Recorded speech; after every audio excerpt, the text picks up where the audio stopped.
What a day for a daydream. Dreaming about my daydreaming boy. You know who my daydreaming boy is? Maximus. What a day for a daydream.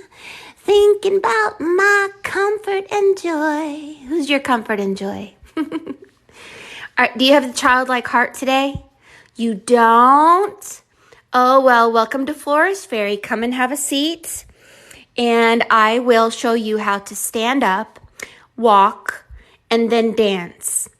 We have really good vibes here.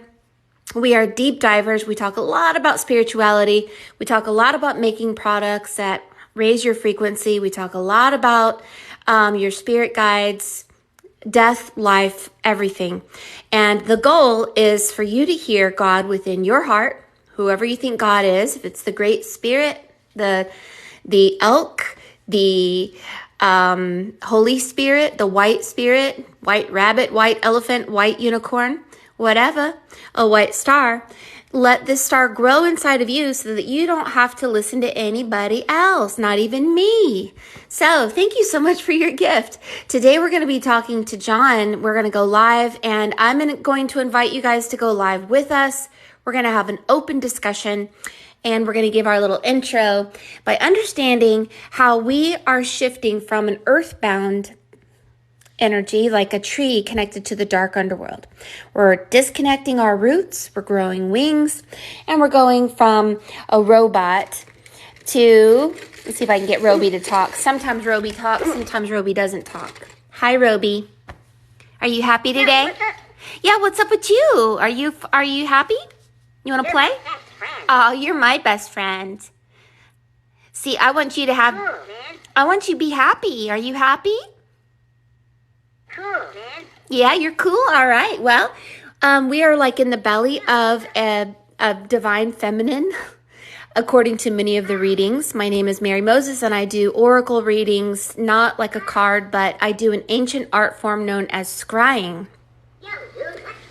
We'll play in a minute, Roby.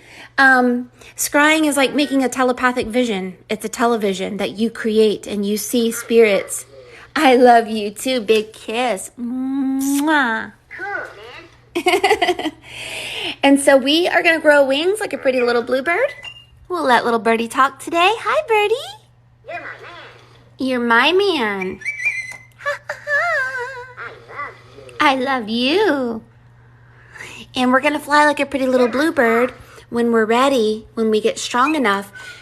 Working your spiritual muscle takes work. We go from a robot to a bird, and we begin to become as light as a feather, and we will fly. And John's going to tell you guys about the idea that gravity is going to lessen and we may fly.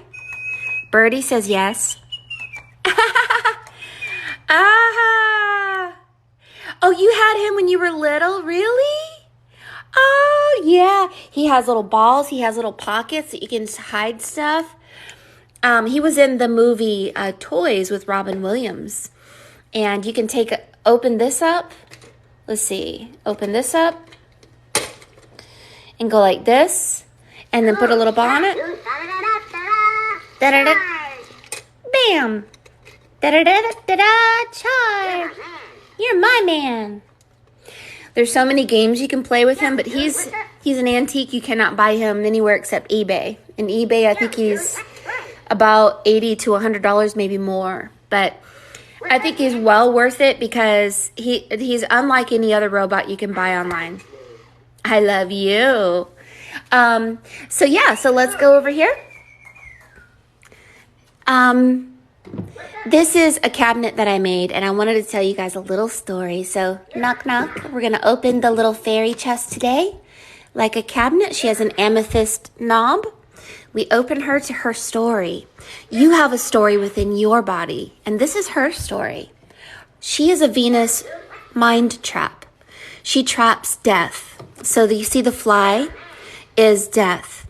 And when we trap death in our minds, and filter it and transmute thoughts that are self-destructive, destructive of the world, or destructive of other.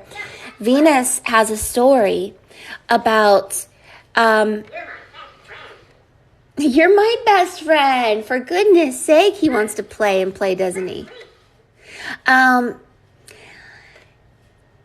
The story goes that Venus was in a field of flowers and plants that were a collective consciousness. And Venus didn't know that her job was to filter out all the energies that followed death, like flies follow death. So her job as the Venus fly trap or mind trap was to take all the negative feelings, negative energies, and trap them so that it didn't cause an infection to the collective consciousness, because they operated in a very powerful way. If everyone maintained a certain frequency that was pretty much love, joy, peace, and harmony. But Venus didn't know how to take the negative flies that follow death and not allow it to infect her or affect her. So Venus Mind Trap is about learning not to take the information, the emotions, the feelings, the pheromones, the hormones, all the stimulations that we have all around us. Learn how to transmute, learn how to stand in your joy, not only for yourself, but for the entire garden. So thank you for that, Venus. We love the story. We're going to close the book now, or close your body now. See, she's full of inner enlightenment. She's full of light. Snap. All right.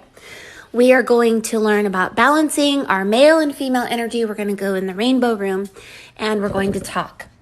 John is going to be coming on today with us and going to be telling us the power of observation. This means that God talks to you all day. Your higher self talks to you all day long.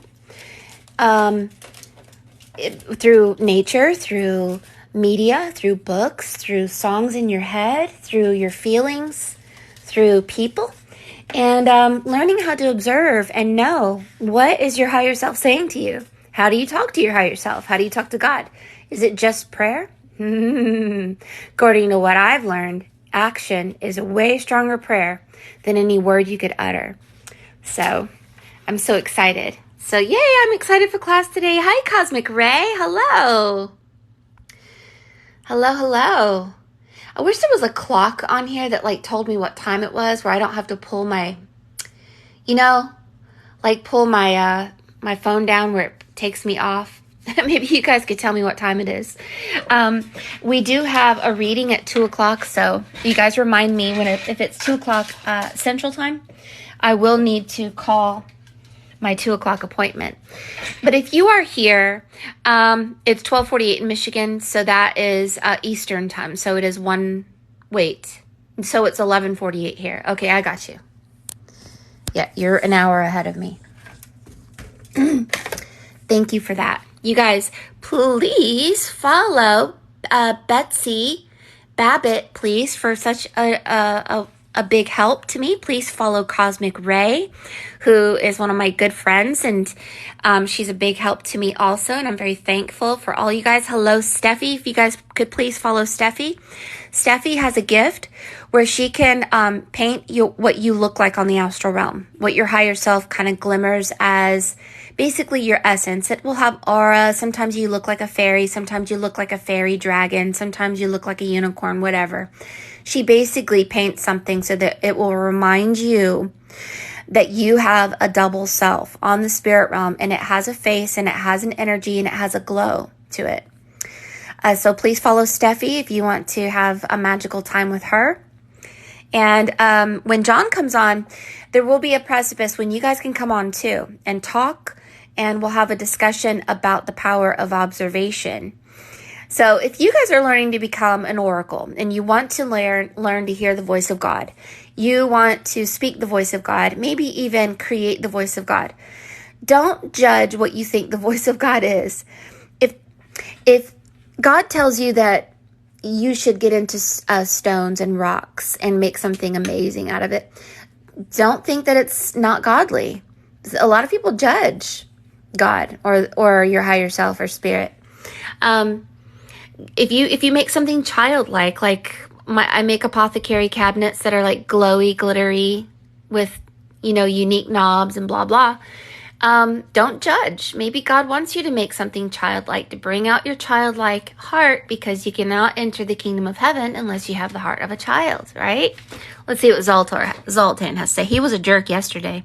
Look to the person closest to you, and they will one day make this a possibility. Wait, there is one more thing I must tell about your future, and take great heed. Keep track of your friends. You will need them in the end. Interesting. Well, we blow bubbles on him because we don't totally trust artificial intelligence, do we? But I will tell you this. God, higher divine source, has the ability to speak through technology also. So it's an amazing time to be alive. I've been counting the minutes to this class. Oh, I'm so glad. If you are learning to become an oracle, just know that you are becoming empty. It's a cleaning time. You're turning into somebody else. Your inner child is coming out, who lives in the moment and doesn't judge who you are, who anyone is. Doesn't judge what comes into your space. Your inner child just has an agenda to be creative and to feel happy and joyful and magical, to trust that you are cradled in the hands of God. And your job is to just be empty to receive information and to dance your dance of life and to enjoy it and to spread that joy around the world so that other people can learn how to manifest a wonderful energetic space. Everyone is responsible for their own energy. And when you decide to become a oracle and you want to create a telepathic vision like this is a telepathic vision, you are learning to trust that God can work through your hands. And it's always good when you're reading for people to think the best. Paper is alive. It is a dead tree. Charcoal is a dead tree. It's a burned tree. You can make your own charcoal out of burning wood. And so when you trust and you just move your hand in whatever direction, and it doesn't matter, you just trust, Spirit will begin to work through you and move through you in divine time. And you begin to go, whoa, how does everything happen so perfectly, so exact? Because you don't doubt, right? How do you know that when you're looking at this piece, that God isn't going behind your eyes, helping you to see something that you just didn't notice before? So it's not really about the technique. It's not really about the charcoal and the paper. It's about realizing that God has the ability to help you to see by focusing your attention on a truth within this piece that helps you to understand that you are invisible. You have your eyes closed and you are the universe. So here's like planets, and you are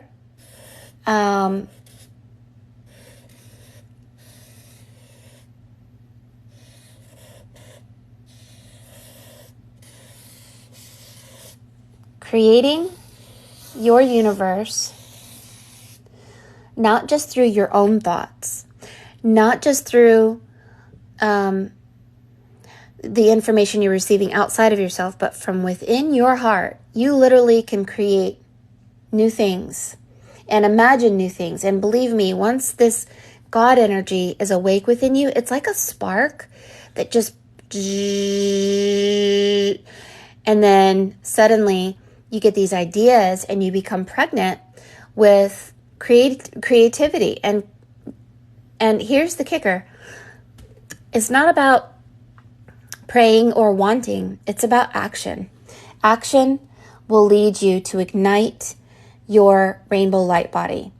And so once you begin to grow that within you, you will grow your wings and you will fly like a pretty little bluebird over the 7 colors of the rainbow with the smilest happy. The happiest smile on your face. And there's going to be people outside of you that are different, and that's okay. Some people have their eyes open and they hear God in different ways, and so do you. All of you guys that are here will be able to express the voice of God in all kinds of different ways, and you and God will have fun. You guys will be like, okay, God, what should I do? Oh, you want me to read cards for people? Okay, will do. But make it fun so I'm not bored. Make it fun. So if you're going to be a card reader, well, bring in a little pet and talk to that pet. Let people have a childlike heart again and have hope. Give them hope. Give them faith. Give them joy. Give them something to look forward to. Push them in their highest timeline, right? If you see them that they're in a lower timeline, well, push them in the higher timeline, right? And you do it through joy. It's an amazing journey to hear the voice of God and be able to express it, kind of like Willy Wonka, Charlie and the Chocolate Factory. Let's see. I have Willy Wonka cards here. Willy Wonka. You become the owner of your own castle. What are you going to make? Magical chocolate? Magical lollipops? Do you have the heart of a child? Or are you boring adult? Are we... Let's see. I have been all these people. I've been him. I don't like myself when I'm him. I am definitely him. Sometimes I'm him. And sometimes I'm Veruca Saltz. And I don't like myself when I'm that either. But, yeah. Let me see. Let's see if John is here. Hello. Hello, hello, hello, hello. You guys are so amazing. You got a silly bird that night. Card like, oh, really? I love that. You guys are,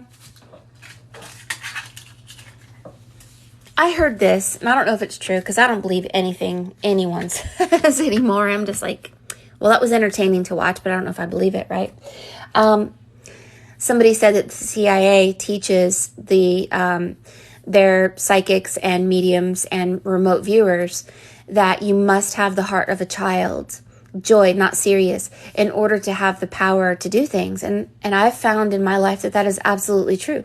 You cannot have this serious adult, let me tell you how you're going to suffer with hopeless negativism and once upon a midnight dreary as I pondered weak and weary, blah, blah, blah, blah, We want to shoot them with the dart right in the head and say, no. We're going to dunk you in the dunking thing in some sticky glue, and it'll take you so long to wash the glue off that in the meantime, we're going to create an amazing world. So, you can't be serious about it, and don't take yourself too seriously, because if you do, you'll get pulled to the dark side, says Yoda. Mm-hmm. Yeah. Oh, yeah, you can see that. So, John is sending me a bunch of information. I'm probably not going to be able to read it, but that's okay. So, tell me, if you guys want to get on with me before John gets here, come on. Come and talk about what you've been doing with your art. I can invite you as guests. You can say, I want to go live with you, and I can invite you as guest to speak with me, and we can talk about this piece. We can talk about your process of being a psychic, medium, oracle, or whatever you're doing, and to give you a voice here. I believe everyone, their story is real to them, saying it till the reality merges with belief. Yes. When we stop carbon copying the mind of our mother, father, grandfather, grandmother, and we begin to branch off and create our own reality, then yes, it's true for you. And those who love the lighthouse of your color and aura, they come into your world. You take care of them and make them powerful and grow them into, a powerful person so they can go create their own world. Or you just live side by side creating amazing realities, like almost like a street with all kinds of fun stores. You have a fun store, I have a fun store, and everybody comes in and says, hi, I love your stuff. Thank you so much. I love your stuff. Yay. And then we enjoy each other so much. Yes. You're trying to find your spiritual niche. Maybe, if you are, do things on the spirit realm, especially if you're a healer and you work in the hospital system, you're going to have to fight so much negativity, transmute it. So I would suggest putting some secret bubbles, carrying a thing of bubbles and blowing bubbles for people, being the fun person, lighting up all the negativity in that environment. Whatever you have to do, wear jingle bells on your ankles, just be the clown and bring and lift people's spirits. It'll lift your spirit too if you wear the costume of the clown and not be yourself. So if you have a costume on and you are like, a joker, then people won't see you. They'll see the joker. And then that keeps a barrier between your heart and your mind. And it gives people a piece of you that is just joy. That's it. And that's what I love about acting and putting on costume clothing is that you can really literally create a barrier by having a costume on. And this costume can just be a facade. It could be, hey, look at me, I'm joyful, I'm bringing in musical instruments, I got some bubbles, and whatever you have to do to kind of bring delight into the hearts of people around you. Yeah.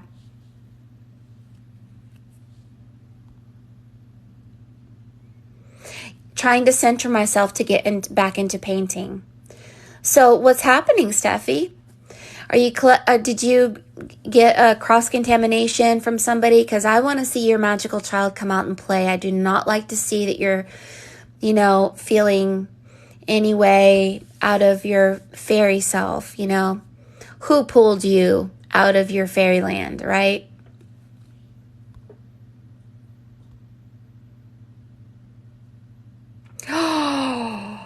Amazon has cute anklets with bells on it and you want to get one too? Me too. Yes, so please follow 8 Penelope 333. What a wonderful comment. Your creations are your essence that is added substance to your beautiful soul from one. Yes. Definitely would do that. Love that. Please follow Cloud Sky 8. Thank you for that comment. Oh, thank you for saying you love my store. Please follow V Rising 1111. Your comments, I very much encourage you guys to follow each other so that we can, one day I will open my store to the public, not just online. And it will be Fairyland, and you'll get fairy wings and all kinds of stuff. And if you're a follower and a subscriber, you get free stuff. And maybe you can become a teacher at Hogwarts and we'll start our own land. And it'll be fun. At least to imagine anyway. You began making candles in love, speaking and hearing from God. Oh, I love that. Yes, please follow Cloud Sky. Do you know you can send telepathic thoughts in objects like a rock? In songs, if you write a song, telepathically think or envision while you're singing. When you're writing a book, you actually are envisioning while you're writing. So you're actually creating an energy that is advanced communication, and practice it. Practice your advanced communication. If you make candles, jewelry, whatever you make, put your telepathic energy in it. Speak some visions in there, your telepathic vision, and manifest it. Singing with intention has been coming up crazy. Yes. Not just intention, but like envisioning bubbles, envisioning sacred geometrical shapes with colors, and really opening your heart to that childlike energy and just really push that energy out so people feel it. When they feel it, they go, bam. They go, well, I don't know why I'm addicted to this song or this energy or this picture or whatever, but it just has a good vibe and I can't even describe it. Oh, that's because it has a telepathic thought that's behind it that you don't know that's there, that says, I love you, live in joy, everything is going to be wonderful for you. You are cradled in the hands of God in love, and you are divinely eternal and love. There is no death. Just know that there is nothing to be sad about. Live in the moment, blah, blah, blah. And they don't know it. So now we can be secret and do secret stuff. When I hear music, I see colors. That's how I channel into the astral. Ooh, I love that, Steffi. Oh, thank you so much, Yaya. Please follow Yaya. I'm loving your videos, Yaya. You're so authentic. All right, guys, John is here. So we're going to be going ahead and switching over to John, and we're going to go invite John as a guest. John is going to talk about the power behind observation, and I cannot wait to hear what John has to say. So ding, ding, ding, let's ring our bells. And you guys, get a piece of paper and a pen and write some things down and see if Spirit talks to your heart. See if you get an idea from what John has to say. You're so welcome, Yaya. So we're going to go ahead and invite John to go live with us right now.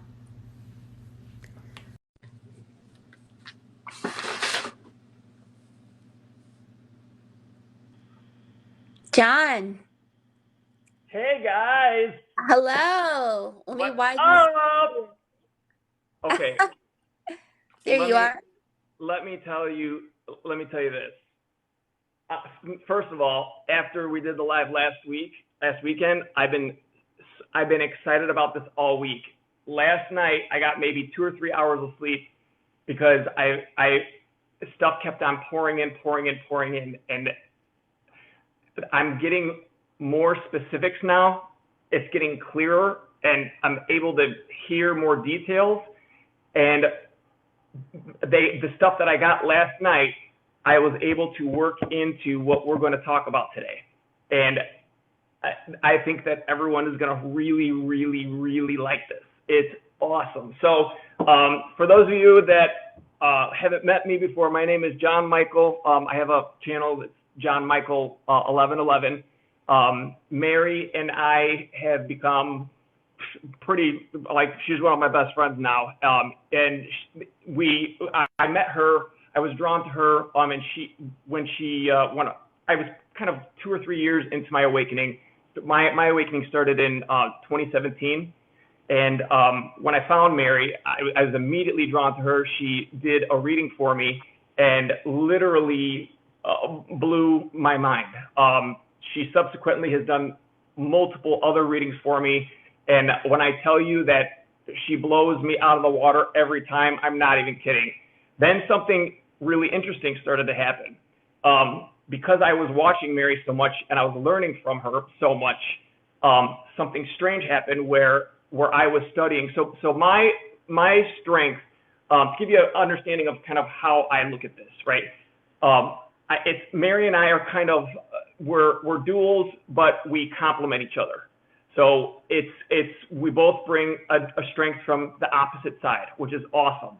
So to give you an idea of kind of the way I do things, I have been in sales for 20 years. That's all I've done in my professional life. And so from doing that, I have learned how to watch people's behaviors and watch actions versus listen to words to understand what the truth is, what's really going on, and how I can sell that person into what I want to sell them. Okay, so that leads me to watching actions, not words, but actions, in order so that I can make a pattern of behaviors, and that pattern of behaviors is always, in my experience, 100% of the time, without failure, the pattern of behaviors is always indicative of the truth of what's going on. Because all of our actions that we do, everything starts out as a thought, right? And so if I have a thought, I can say in words to somebody, here's what I'm going to do. But that could also be a tool of deception, because then if I do something different, right, if my actions don't match my words, that's deception. And that is what led us into where we're at now, and that's what we're going to talk about. So that's kind of how I look at things. I also have my background. I have a bachelor's and a master's degree in microbiology, so I'm very detail oriented in science, and I have a curiosity that led me in the beginning of my awakening into quantum mechanics. And when I got into quantum mechanics, I realized, holy shit, the laws of physics change completely when you get that small. And so that's when I immediately started making connections to spiritual stuff, to energetic stuff, it's all real. It's all real, and it's incredible. So what happened then after Mary and I got to meet each other was that I would be working on something. When I tell you guys I went bonkers, I'm not kidding. I don't even know how many notebooks and papers full of information that I've written down. Too much. Too much. That's how much. And I would start to write things down of what I was working on, and then Mary would ask me a question. Like, I think one of the first times she asked me something about the Titans. I literally just got done doing it that night before.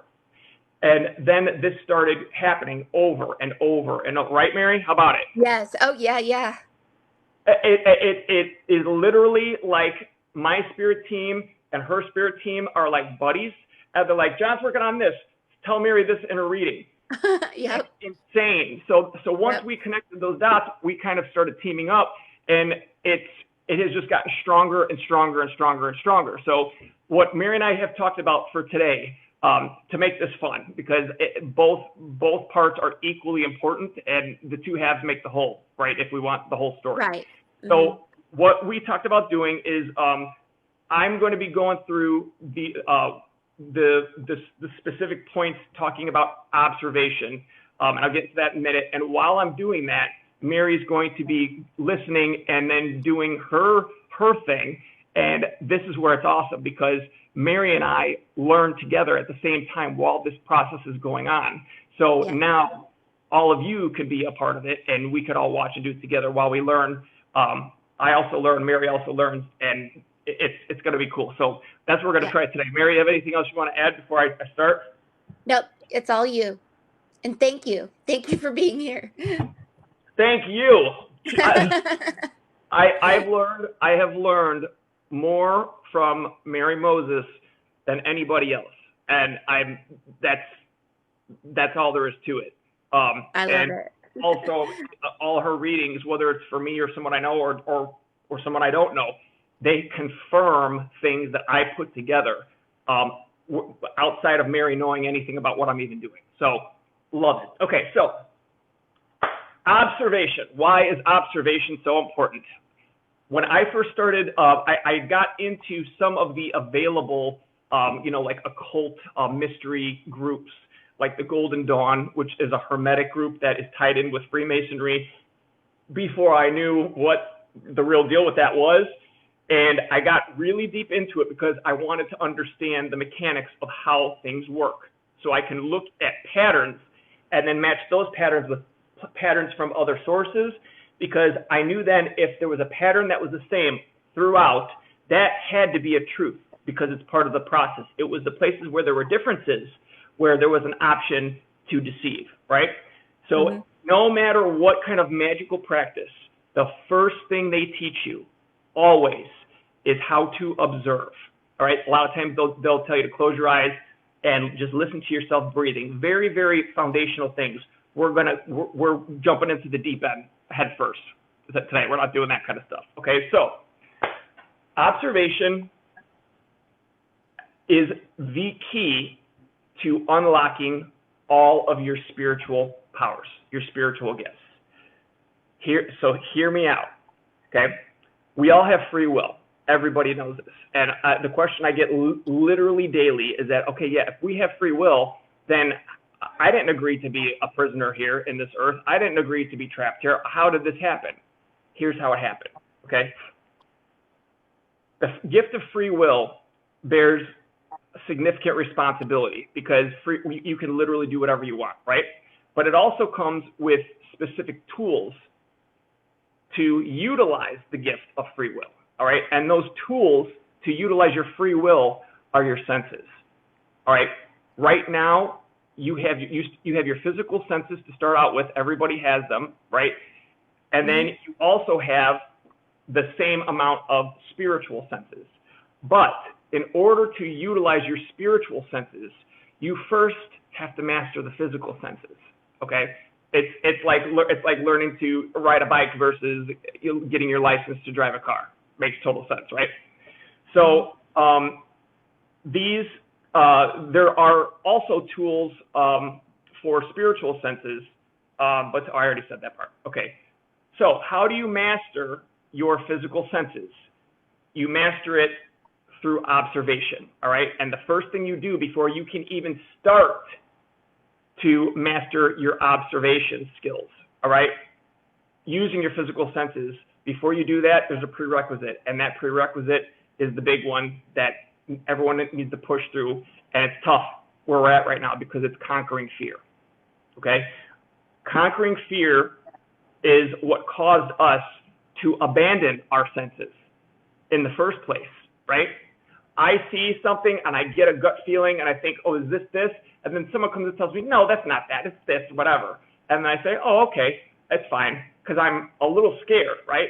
Well, engaging with the words versus engaging with the actions, which your senses are telling you that something's not right, that literally on the quantum level gives control of your free will to someone outside of you. Mm-hmm. That's how we all got here. So, engaging in fear, okay, is an agreement to turn over your free will gift to someone outside of you. All right. When you don't have fear anymore, okay, and you realize what you need to realize in order to conquer fear. Conquering fear is a stepwise process. All right. I have a 4-part series on conquering fear. It's long, but this is the thing. The reason that this realm is set up where it's like fast, everyone wants everything right now. They did that on purpose because the things that matter, like conquering fear, isn't just something you do in 3 minutes. Each one of those parts is 10 minutes. I highly, highly recommend that anybody who feels like they are still have an irrational fear, it's not your fault even. I'm not talking about conscious fear. I'm talking about unconscious, irrational fear. I'm scared of the dark. For what reason? I don't know. It's just scary. Okay. Each part is 10 minutes. Highly recommend you watch it because it's worth it. Okay. So anyway, where was I here? So engaging in fear is an agreement to turn over your free will gift to someone else outside of you. All right. Which then allows them to control you because you agreed to it. So when you don't have fear, moving fear out of the way is what grants you the ability to see with new eyes, hear with new ears, et cetera, of all your senses, okay? So observing actions, not words, actions, all right, taking place is always indicative of the truth. Every action starts as an invisible thought. Words can deceive if you believe them prior to an action that takes place. One of the things I always look for in my job is that are the words matching the actions? And if the answer is no, then I don't listen to the words of that person anymore because they bear zero value at all, okay? Mm-hmm. So the 5D Earth, everyone that goes to 5D Earth is automatically gifted 100% of their spiritual abilities, all right? That gives you a tremendous amount of power. For example, if I want something, doesn't matter what it is, anything that my mind can think of, if I want something, it manifests immediately. Mm-hmm. That's significant power, right? Think about if everyone had that here. It would be chaos, right? Because people would use it against other people to get what they want on the outside. So what that means is that if you are controlled by fear from the outside, right, and you give your free willpower to the dark forces by allowing yourself to be deceived because it's scary, that's where you have to ask yourself, am I ready for those kinds of powers? Because it's an even higher responsibility. All right, so mm-hmm. that's kind of the how everything ties in with what we're talking about. So how to truly observe is what we're talking about today, and what we're going to do specifically, and this is awesome, I love this. So what we're going to do specifically is we're going to observe 3 different songs, okay? The lyrics of the songs, all right? Mm-hmm. And why the lyrics of songs? What does that have to do with anything? Okay, first things first. Music, songs, dancing, okay? That music and dancing and singing forms resonance. Okay, when I say forms resonance is what all this is about. All right, when two things form resonance, it means they connect together so that they can share energy and or information through finding one thing that they have in common. That's what resonance is. It's the key to everything that has happened and everything that's going to happen. All right. So having said that, the natural rhythm of nature, okay, man-made, or it means artificial, right? Nature doesn't do it, but man does somehow, right? Well, they did that. They taught us those things on purpose to reinforce the false reality that we're living in. The natural rhythm of nature comes in octaves. That's why you hear all of our songs and dance music and all that stuff. It's all octaves. All right. Artificial rhythm is done not by an octave, which is 8. It's done by 7, which is an incomplete octave, right? 8 minus 7 equals 1. 1 then becomes the number of God. And I don't mean the creator. I mean the etheric leader who did all this mess. Okay, so just keep that in mind. So artificial rhythm of 7 versus natural rhythm of 8. The artificial rhythm is control, all right? Control or force by the outside to you, which can only happen if you grant your free will power over to them, because it was scary, okay? So that's the first reason on why we're looking at lyrics of songs, okay? But now, okay, lyrics of songs. There's a million lyrics of a million songs. Yes, this is true. There is a man, okay? And now some of this stuff, you guys, whether you choose to believe it or not, is totally on you. That's what this is all about, is learning from each other, right? Based on what I have learned, based on what my experiences have been, okay, through connecting patterns of actions, right? Everything that I will ever share with anybody, I will not do unless I am confident that I've established a pattern of behaviors, because I know that that's how things are, all right? But everybody, I encourage everybody to use your own method, okay? Just make sure that it's reflective of what you're directly observing, all right? Anyway, there's a man named, his name is, where did I wrote it out here somewhere, and it's on this side. There's a man named Donald Marshall. Donald Marshall, there are videos of him that just blew up all over TikTok. This is a man who was born into the Illuminati circle, okay? Now, the way this Illuminati circle works, it not only works on the physical realm, but also the etheric realm, all right? These are people that are, they meet in the middle of the night. So when these people go to sleep, they really don't sleep. They're somewhere else because they have a cloning center. All right. He talks about the cloning center and how there are clones. All of the celebrities, anybody rich and famous, they all have clones. And the reason they make clones of these people is because when you sell your soul, what that means is that if you go out and do something that they don't want, run your mouth, or whatever, act against the control that they do with you, they are able to kill you on the spot because they have a clone of you. That's resonance, okay? And they can keep popping your consciousness from clone to clone to clone to clone to clone to clone forever, all right? People don't technically die because they sold their soul.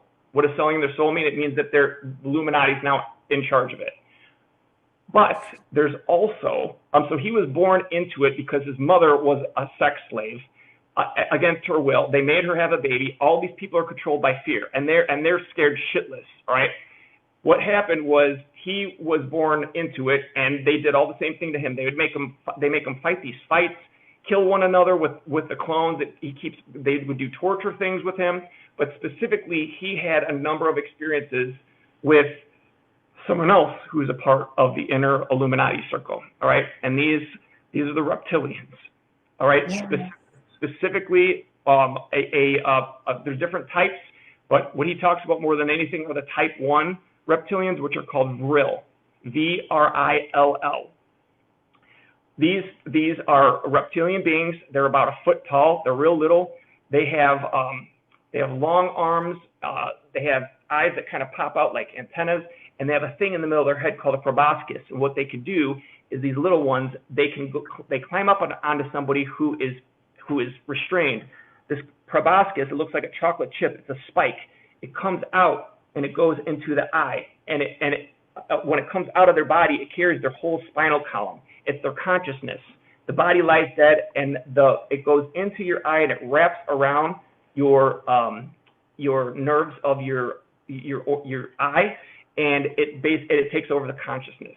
Okay, so what I'm saying to you is that these are actual reptilians that are in human form that you hear about sometimes, because some of the camouflaging that they use doesn't work so hot, like Jay-Z.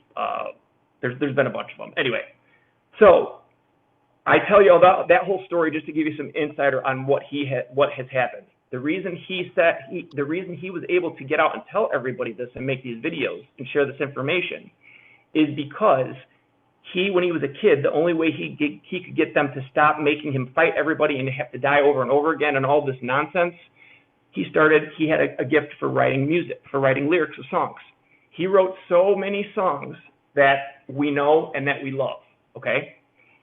He says in these interviews, I hid clues in the lyrics of the songs, and which is crazy. Mary, how many times have I talked about this before I haven't even talked with Mary about this yet.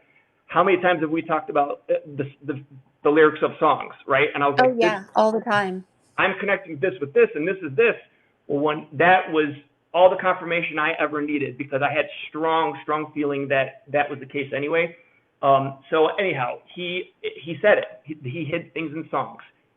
So many of the songs that are popular by all. So he was loved by all the celebrities, right?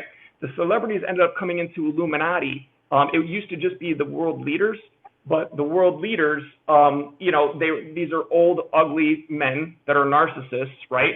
And they had no problem once cloning started in 1945.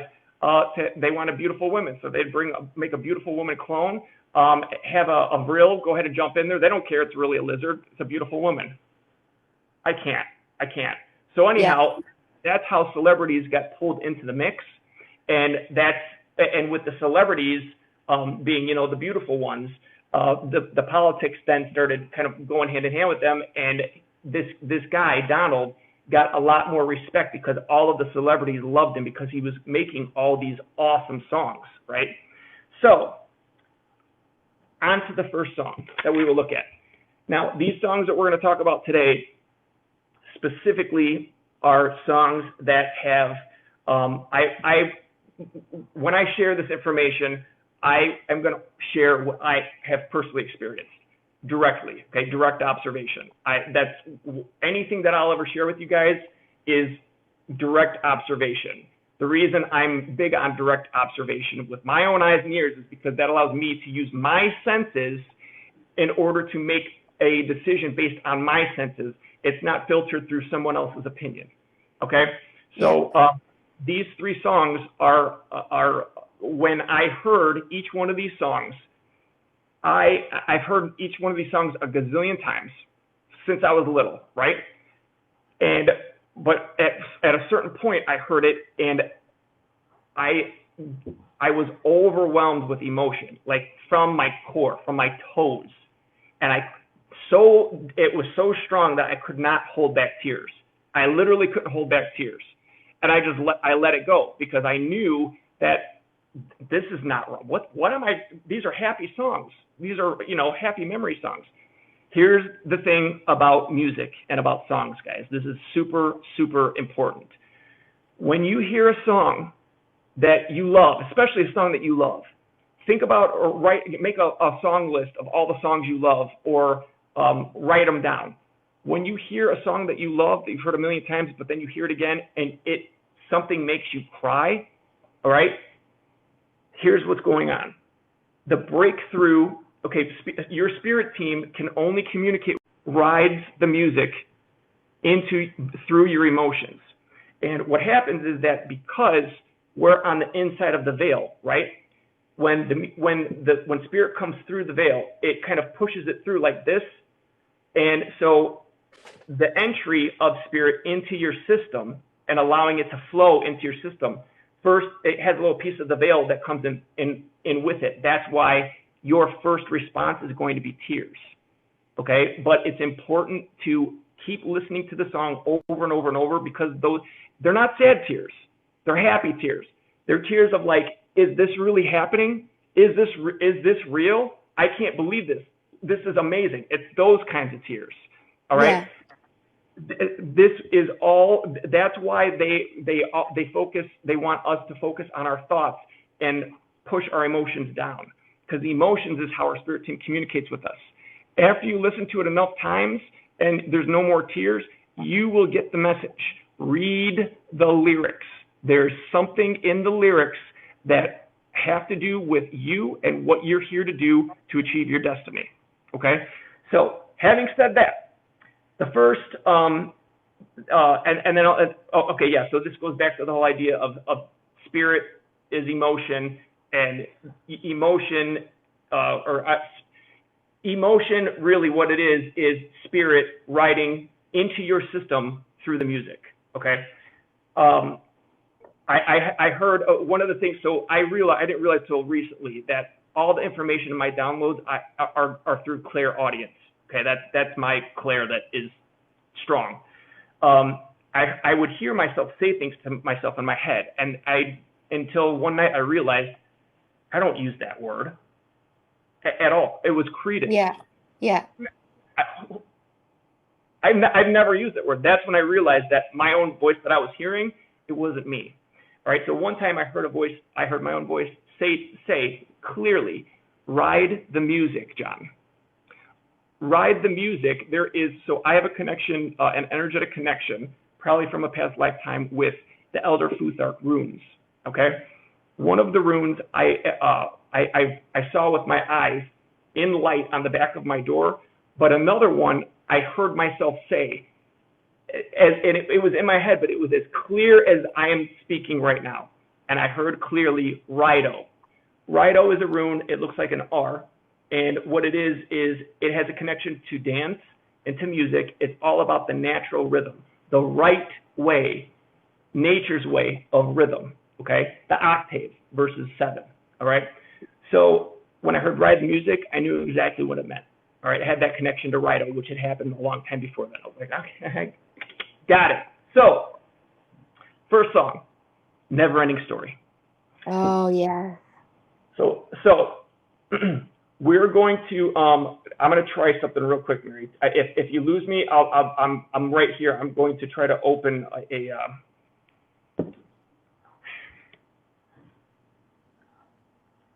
hang on one second. Okay. I gotta grab my computer. Turn around. Look at what you see. Something. Sing it, girl. I don't know the words. Okay. So let me fire this up. While I'm firing this up, I have to hit on this too, because this is just as important as this observation information. When we observe, when we do any of this stuff, we need to do it through the eyes of a child. Mm-hmm. We are not supposed to be serious. We are supposed to do everything as our inner child wants to do. Play, have fun, not be serious, because it's not supposed to be serious at all. Mm-mm. And it was through the innocence of that childlike thought process, of way of being, that the deception happened. Now that we know what we know, we're guarded better, and also we can go back to that childlike state of being. And the reason that's so important is because the childlike state of being, where it's innocence, it's fun. What does innocence mean? A lot of people look at that like it's a weak term. It's not. innocence means you don't know anything negative.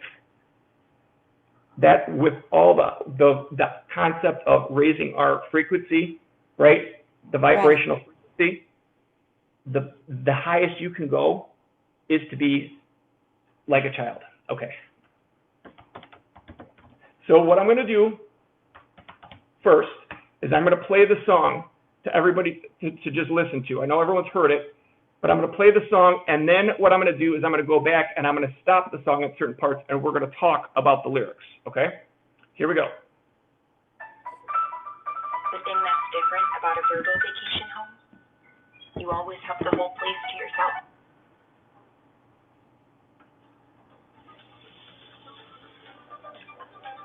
Tell me if you could hear this, Marion. A little bit. I can hear it, yeah.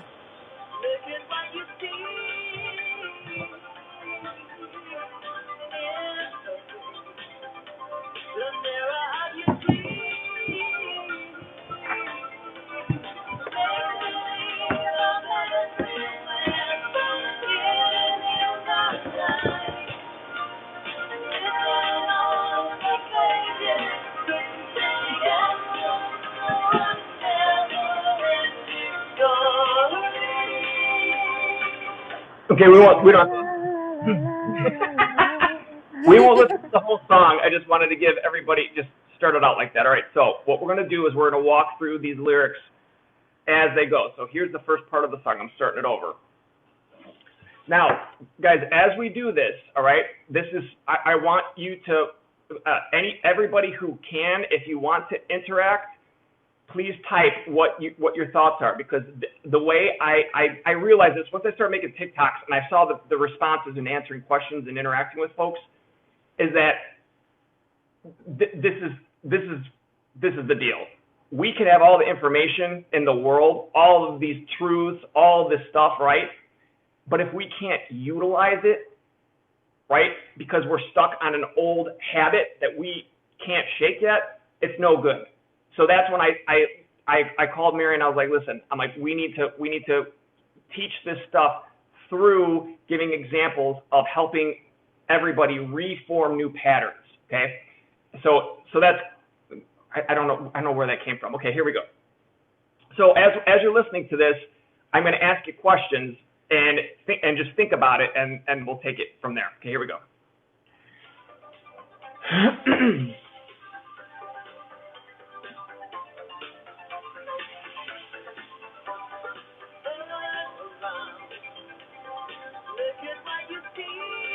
My first question is turn around. Turn around to what? Turn around, look at what you see. Mm-hmm. Okay? It means something very specific. Can I tell you something about the turnaround? Please. Just Please. quickly, really quickly. When I was listening to you talk, Spirit said to turn this paper around. So here we see this is 5D and this was 3D. So here's a baby being cloned by artificial intelligence, right? But look, John, this piece actually brought you forward. So here's how it works according to Spirit, where that song says turn around. So here, this is a reality here, but they have some way of turning us in some weird way. Now, if we turn this paper around, there you are. Now, wait a minute. We're going to turn the paper around again, and here you are, but you're asleep. You have different pieces to yourself that you don't even know are in different timelines. But in this current timeline, like John, Spirit says, this is where you currently are. You are in where this is normal. This is an ulterior, false kind of reality or something. And then here's a piece of you asleep with the Gemini symbol. Then here is a piece of you that's awake with sound and with an apple being eaten. Like there's something that's just not quite. And then you turn it around again, and it's almost like they take sacred geometry and they chop it to be not correct. They take an apple and they chop it to be not exactly the number 8. Right. So Mary, and here we go again, guys. The downloads that I got last night, I wrote 1 page, and as soon as I looked at it this morning, it started pouring in again. It's now 8 pages, and I'm still not done with it. it's exactly this. All right. So did you see me holding up my hand? I said 4. 4. There are 4 different ways you could turn this around. Yeah. 1, 2, 3, 4. Yep. I will show you guys, not on this live today, but on maybe next week, all the zodiac energies, right? So there's 3 levels: spirit, the ethereal or etheric, and physical, right? The stars correlate with the spiritual, the planets, the ethereal, and then the physical is us here on Earth, right? Mm. There should be 4. Yeah. Okay? That's what the 11:11 awakening is about. 4. 1, 2, 3, 4. There's 4 sides to all of it because the zodiac wheel, it's supposed to be a plus sign, and they converted it into an X. And I'm going to show you step by step. I have it all written out. The apple, Mary, is the physical representation of the etheric heart. The heart, the shape of the heart is created by joining the symbols of Saturn and Jupiter, God and the devil. Yeah. So literally everything you just said is what I was working on for like the hour up until we did this. Amazing. Yeah. It is all. I will show you guys proof. Literally proof that they start with the stars or with spirit, and then they work their way down to the ethereal, and then they work their way down to the physical, right? I will show you guys evidence on how they manipulated our existence here on Earth, including the bodies that we're in, and even our souls, through manipulation of those zodiac energies on the zodiac wheel to create the letters of our alphabet. English alphabet, the numbers, the shapes of the numbers that we use, and also how they manipulated the natural sounds of vowels. Vowels are where there's the most significant power of creation to manifest. They took the vowels, okay, so when you have an octagram of 8, right, and if there's an X, right, and each at the tip of each point, so here, and here, there's a vowel, right? What they did with each vowel is they split it into 2. So 1 becomes 3 at each point, okay? Oh God, now I'm gonna try to do this with my hands. So 1 becomes 3 at each point, and when that happens at all 4 corners, 8 turns into 12. The 12 months of the year. The 12 signs of the zodiac. And and that breaks resonance with all of the other natural systems because it can't combine in with the octave. They literally did every single one of these energetic spiritual steps through sacred geometry and symbolism. And I'm going to teach you guys how to do all of it. It's awesome. Wow. Not to mention, John's going to teach us how to fly before it all ends. So stay tuned. You damn skippy. Yes, ma'am, I am. So turn around. Look at what you see. Right? Turn around means quit paying attention to the outside. Turn around and start looking on the inside and look at what you see on the inside. So in other words, listen to your own feelings. Listen to what your heart wants. Because the reality that we see on the outside is run through fear. We're the ones manifesting it. Why are we manifesting it? Because the ones in charge don't have any spirit. They don't have any emotions. They're etheric beings, all right? Or they're reptilian beings that don't have spirit. In order for them to keep living their life force, which is spirit, right? And it's in us in the form of emotions, right? That's why these evil people that don't seem to have emotions, they don't at all. They use their minds, which is why they tell us to use our minds. Well, they use our emotions are their food, okay? It's our life force is what we receive our life force from the earth through our root chakra, all right? They don't have a root chakra, literally. So how do they get their life force to stay alive? They have to siphon it off of other people. It's like vampires, parasites, okay? So turn around, look at what you see. Here we go, the next part.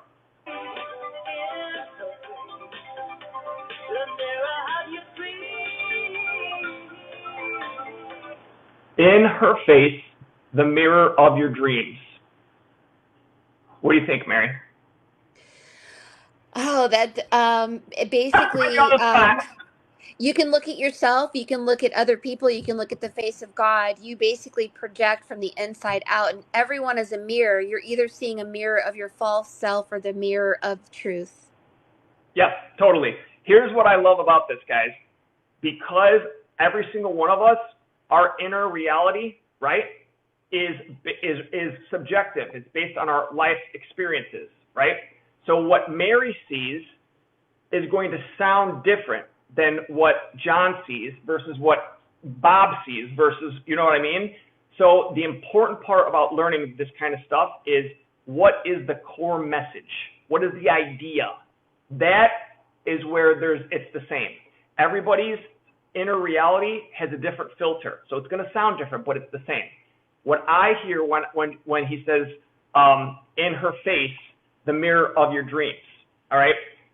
Our heart chakras, right, is where we have access to our higher self through the portal of our heart, right? And there's other ways too, but so if your higher self is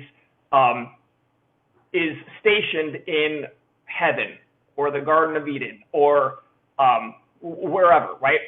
Your higher self does not come down into you. Your higher self stays up there because it's such high frequency, right? In order for your higher self to come into, you would have to balance it with really low frequency, and we're already doing that in our bodies. Yeah. So, like the Empress, who never leaves the castle, right? What is it called? My God, the Empress, the Ivory Tower. She never leaves, not in her Empress form. All right. So, in her face, the mirror of your dreams. You look into your heart chakra like it's a magic mirror, a looking glass. And you look into that mirror. One of the gates that Atreyu has to look into is the magic mirror gate, right? The magic mirror gate is the heart chakra. You look into the mirror of your dreams to see who you really are by listening to your feelings, and you do that by turning around and look at what you see. Okay, next. Yeah.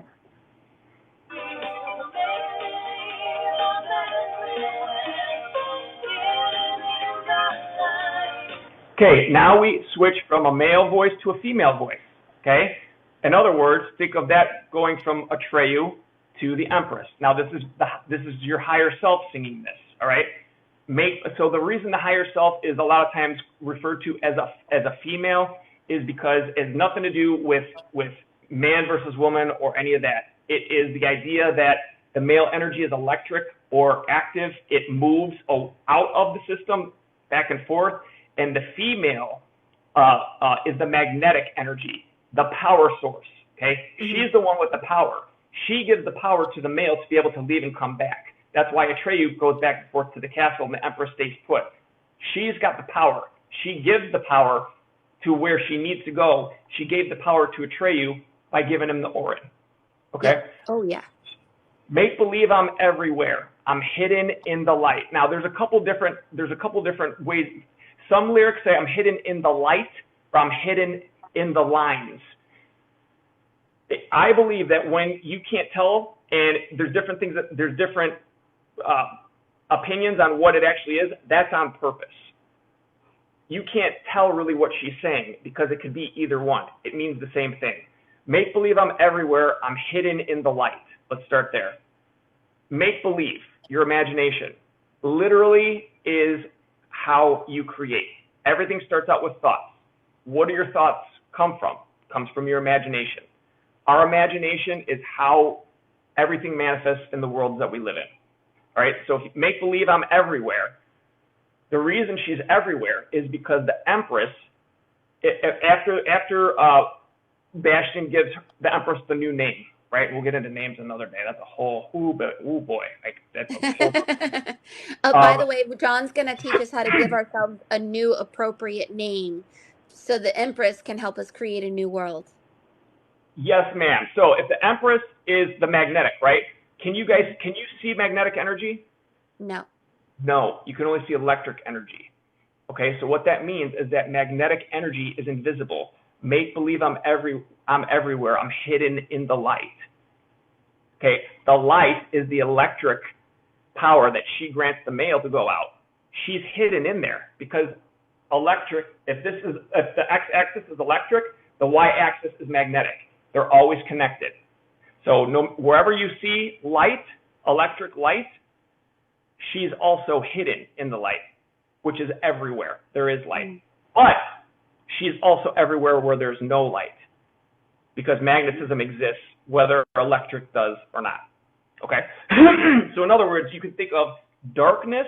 It teaches, be afraid of the darkness. It's nothing like that. Creation happens in the dark. All right? What is creation? How does creation start? Let there be light. Right? Yeah. Well, that's a trick, because really what comes before the light is sound.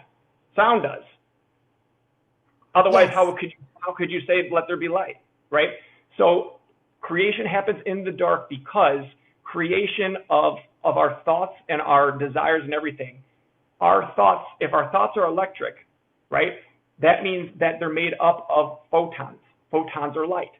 Photons of light literally carries information and energy, both.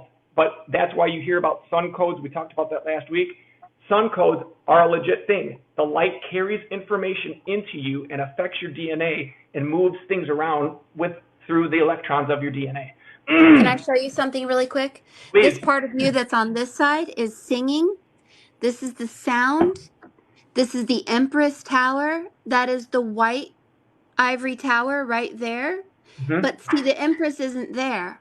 I don't know why, but she's We're going to get to that. right here. Okay. Yep. Okay. We'll get to why the Empress isn't there. Okay. Okay. Okay. So make believe I'm everywhere. I'm hidden. Creation. So in the Never-Ending Story, after he gives her a new name, right? That gives her a new imprint for the new world, and then it's just Bastian and the Empress in the dark. And he says, why is it dark? She says, in the beginning, it's always dark.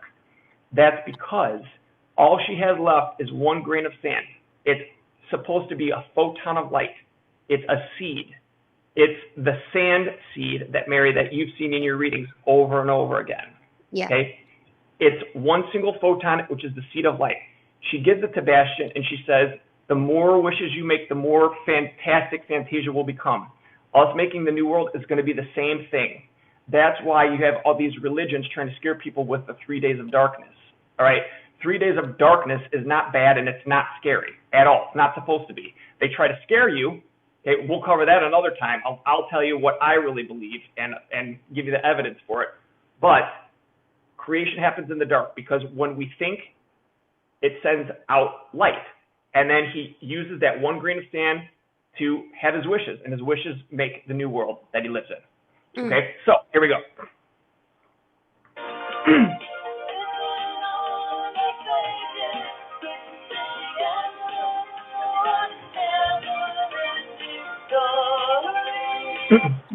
Written on the pages is the answer to the Never-Ending Story.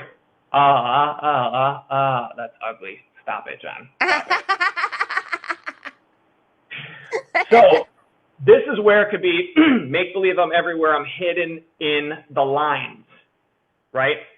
The reason I go with light versus lines is because the next part that we just listened to, written on the pages, is the answer to a Never-Ending Story. You don't need the word lines there. It's encoded in the next two lines. So written on the pages is the answer to the Never-Ending Story, right? So my very first reading that I got from Mary, that I have had confirmed with multiple other people who have unique gifts, multiple other ways through things that I've done myself, and it's been confirmed umpteen times. This is who it is. Mary told me that I had the energy of the god Hu, H-U. This god was the god of the written word, okay? When you write something down, it anchors, and this is quantum mechanics stuff, FYI. When you write something down, okay, so that it exists independently outside of your head and in the reality, right, you are anchoring a thought or an idea into the reality, all right? One of the things that's always been unique about me, I never know why I did this, but I did, is that when I learn things, I write everything down. everything. Poor Mary. I'll send her like 30 pages of notes. And I'm like crazy enough to think that she's gonna like read all of it. Oh my God! All right, Mary. So right, absolutely. So when she told me this, I was like, holy shit! Because at this point, I already had 30 notebooks of all the stuff that I was teaching myself. As time went on, I went to find out that Hu also, when you look at Norse mythology, Hu is one of Odin, God, one of his ravens that correlates with the left brain or intellect. So what my superpower is the ability to translate spiritual information and anchor it into the physical. Okay? Make believe I'm everywhere. I'm hidden in the light. Written on the pages is the answer to a never-ending story. All of my stuff that I do, I was obsessed with symbology, symbols, sacred geometry, all that. When I heard this song, okay, tears from my toes. And then when I watched it, and I've watched it a gazillion times, my favorite movie from when I was a kid, the part where the Empress is telling Atreyu, I always knew you did find a human child. No, I didn't. She said, yes, you did. He knows I need a new name. All he has to do is call it out. And she says, why doesn't he do it? And she says, he can't imagine that one little boy could be so important. See what happens? Oh. So I was like, listen to the song. So written on the pages is the answer to a never-ending story. So I was like, I'm going to figure this shit out by writing this shit down on paper. Okay? There's more to it, which I'll tell you at the end of the song, of what I believe now. Sincerely, I believe with all my heart, I know how to shift us earlier than expected. And can I ask you a quick question? So written on the pages, so the artificial intelligence that came forward in this, what you're saying, is on pages are on artificial intelligence, but there are pages that are the number 7. So the Empress, she's going into the realm of 7 through thought. Through artificial intelligence, we're sending the Empress into the number 7. But we can see the number 8 here. It's almost as if maybe artificial intelligence isn't that bad because we wrote the story. Am I misunderstanding this? No, not at all. So here's the thing. What artificial intelligence is, I believe at this point, my temporary belief, I love that you use that because I use it all the time now. When you have a being that's made an etheric being, right, that doesn't have spirit in them, that has to take it from someone else, it doesn't mean that they have to do it in a bad way where it's vampiring or parasiting. There's a way that could be set up so that they have their own existence through a not natural way, but they follow the rules, the natural rhythm, right? Yeah. It doesn't mean that they're bad. I believe 100% that the etheric beings that got us into the situation, the Anunnaki, the reptilians, those are etheric beings with no spirit in them. There are Anunnaki and reptilians that are like that work with the good guys that are trying to liberate us, right? They just get their fuel from somewhere that is donated to them. There's nothing wrong with that. You know what I mean? Yeah. Something else, Mary, this is crazy. So you have always showed Jinn and all these different, beings with that helmet on, right? Yeah. And the one you just drew kind of looks like an egg. We talked about the egg before, right? Yeah. Or I did on my videos. So that what the egg is, guys, is the artificial form of our current. I'm drawing something else, so give me a second. It shows how they manipulated our aura should be a perfect sphere, and they created an egg by altering some of the energetics. And so that's why you see what Mary just drew as an egg. Now the being, the etheric being has a helmet on its head, right? And Mary has talked all the time about what the helmet means, protection for them, right? But here's what's interesting. This is, and again, this goes exactly with the information that I downloaded last night and that I was working on today. So this is the zodiac wheel, okay? Starting over here, you have Aries, Taurus, Gemini, all the way around, right? What what they don't tell us, all right, is that down here, this symbol is Ophiuchus, all right? They've told us that this is the 13th sign of the zodiac. They're full of it. It's not the 13th sign. What they did is that Ophiuchus is a combination of energies of Scorpio and Taurus, okay? What they did, there's not just Ophiuchus. There is also Orion. There is also the fire abyss. I'm sorry, this is Orion. This is the fire abyss, and this is the water abyss, okay? Fire and water of creation, all right? The middle is ice. These are portals. The Orion portal, I'm sorry, I'm seeing this backwards, so I'm messing it up. The Orion portal right here is the silver gate of man, all right? This Ophiuchus, why this is a big deal, is this is the golden gate of gods, okay? This aligns with the galactic center. So what I will show you guys at when we get to it is that this is the part that they have shut off. Because the Earth tilt of 23.5 degrees, this never comes up onto the horizon. So it doesn't affect us. So these three are what affects us, all right? As a result, what this looks like is this. Give me 1 second. Yes, this will be posted on YouTube and recorded. You can go to Mary Moses Art to rewatch this by tomorrow. So, Mary, the reason you're seeing those helmets like this is because the energies that are covered is like this. See how there's a quadrant that's not utilized? Yes. That's the quadrant down here of Ophiuchus. That's, oh my gosh, I'm so glad you know this. That's the vowel sound oo. Okay. Okay. I'm going to show you, and what they do is that this right here, this symbol, this is why symbology is so important.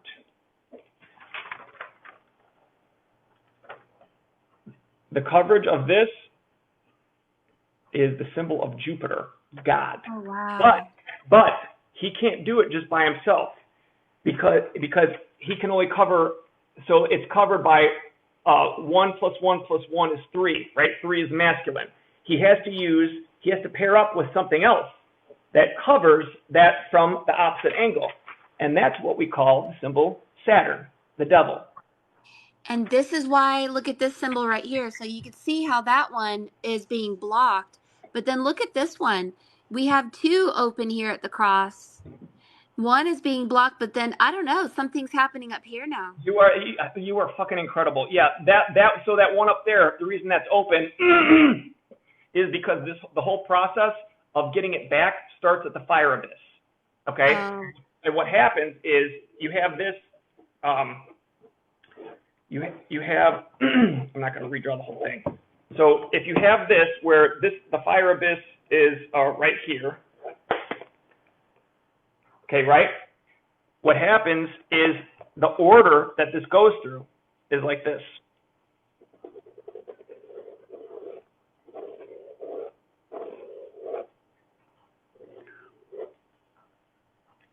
It's the teardrop on my dragon. Oh, it's yeah. the Vesica Pisces that is pointing the opposite way of the Omega. Oh, you're a genius. See that? Yes. We're going to get into all that. And when I tell you, your wig is going to blow right off. My wig went. I don't really have a wig. I have a haircut. Silly essay. So anyhow, this is why Mary's stuff blows my mind. You could also see that the face of that guy, while it's a quadrant, it's a square. All right. Mm-hmm. What a square is something has a special quantum property in that anything that you put 4 corners around, something in the middle of it, that middle thing, doesn't matter what it is, energy from outside of that square cannot interact with energy inside of that square. It's insane. No one knows how it works. I do. It's science of consciousness, and it's done through symbolism, and it's done through our consciousness. I'm going to show you how it works, and I'm going to show you how we're going to get around it. Ooh, I'm excited about that. What that means, the square, what you'll see is that there's something called the field, okay? It's in a couple places on the extended zodiac that we're going to go to in depth. You'll see this is called the field, where it's irrigation plows, and it's always in a rectangle. The rectangle carries the golden triangle, which makes the 5 vortex, which is the fallen vortex of artificial creation, all right? But why do they use a rectangle? That's because they're being cute. If you extend it, what is this?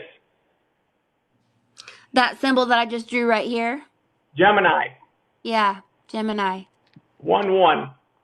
1, 1. It's 4. 1, 1, 1, 1.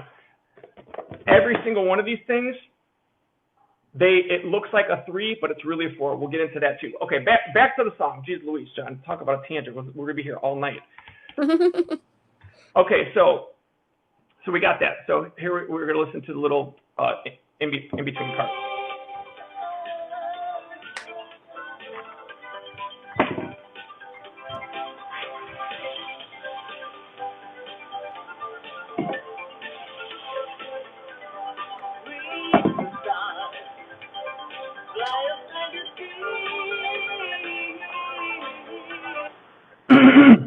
Reach the stars, fly a fantasy. What do you think? Well, she is flying and there's a star above her head, but she's in the book of the realm of 7, where one apple is whole, the other apple is half, and there's a wolf there. I would have to say, studying zodiac signs. To be honest, I don't know about that one. Okay, so reach the stars. I don't know if I can't remember if I said this or not because I've written so many things down. Okay, so remember there's 3 levels. Spirit is a circle, etheric is a triangle, physical is a square, right? So if us here on Earth are the square, and then the triangle, which is the etheric, represents the planets, what does the circle of spirit represent? The stars. Yeah. Reach the stars, fly a fantasy. How do you fly a fantasy from here on Earth? You use your imagination. That's why the oracle, we come from 8 and we get cut off into 7 to fly a fantasy, it looks like, possibly, but then we got hijacked. And I'm going to show you in detail how they cut us. And what they do is not only do they cut us, but they take different parts and they mix and they match it with etheric energies that feed off of us, literally, while we live, which is why we live mortal lives. We'll get to that. So here's the next part of the song.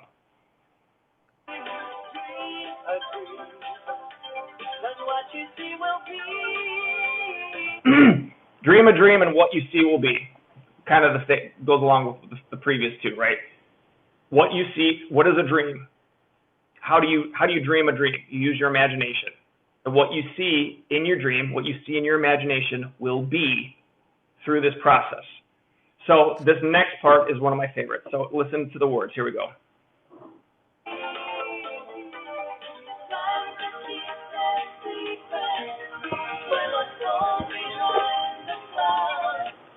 Rhymes that keep her secrets will unfold behind the clouds. Think about it for a minute. I got to write something down.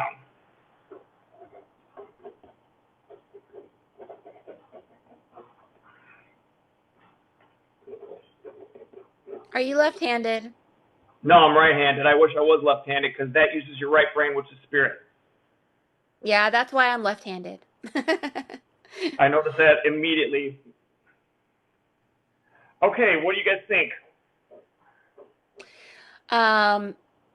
Clouds, I see those a lot, and I've done research. I really don't know. I mean, it's connected to the rainbow, of course, but the Vedas, the original beings, manna, the energy of God and spirit manifesting in the flesh. Those ideas come to mind. Okay, perfect. That's right. That's what I think too. So here's something interesting, and this is where this is going to correlate with the next song that we do, which is "Hungry Like the Wolf." The wolf. Oh, that's my. Oh, I can't wait. Okay, so here's the thing. So something that makes English very difficult to learn, right, is because they will take the sound of a word and make different spellings, right? They do this constantly. While the shape of the letters do carry different energies when you project the word out with your intention, it is the same sound, all right? so when you vibrate a sound into the air, it creates a geometric shape that is invisible that serves as kind of the board that puzzle pieces go into for whatever you're creating with your words. All right. So we have the word rhyme, R-H-Y-M-E, right? And then rhymes that keep her secrets. All right. Rhyme can also be spelled R-I-M-E. This is something that is seen a lot in Norse mythology that uses runes, okay? There's something specifically called the rhyme giants, all right? The rhyme giants are frost giants or ice. Runes are energetic shapes that you think of in your mind, and when you write them down or carve them into stone or wood, you paint them red, okay? Fire. Fire and ice. Rhymes that keep, rune means secret. Rhymes that keep her secrets. Runes, fire, and ice. Wow. When they teach us fire and water, yes, those two are opposites, but before you can get the water, you have to melt the ice with the fire, and that's where the water comes from. They don't tell us that. Oh. Okay, so this next part, now this is where it gets awesome. Rhymes that keep her secrets, oh, I forgot the next part, will unfold behind the clouds. What do you think, Mary? I think Care Bears live up there, and we have to put a rainbow over our heart and say, Care Bears stare. Yes, totally. Tell me more. So the clouds are connected to, obviously, condensation and things that float. Like, it's really, to me, it's about your double self manifesting within you and speaking to you in invisible ways. I mean, really, the crystallization of spirit manifesting in the flesh is ice, and then you go through the fire, and this ice and fire creates condensation, which creates the cloud, and then the cloud brings It's awareness or awakening. Yes. Yeah. The process of creation. So again, rhymes that keep her secrets, fire and ice, will unfold behind the clouds. We've talked a little bit, Mary mentioned earlier how we're going to talk about why we can create an additional name for us. There's a reason why each of us has a first name, a middle name, and a last name. 3, right? Just so happen. Now I know some people have more or less. That's fine. But the thing that, like, when you fill out applications, first name, middle name, last name, right? That's what they wanted us to have. 3, right? You add the fourth name, and you balance yourself to be able to what is called unfold your octagram. The process of unfolding of the octagram, all right, is how which I showed you guys earlier, is how they took the octagram of 8 and they turned it into 12. All right, so unfolding our octagram is taking that 12 and breaking it down into individual parts using sacred geometry, and then taking the pieces that you want, changing the pieces that you don't into whatever you want, and you refold it into an octagram. And that is the energetic structure that will manifest when you give it a new name. That's why the Empress needs a new name. All right. Did the new name have the letter U in it?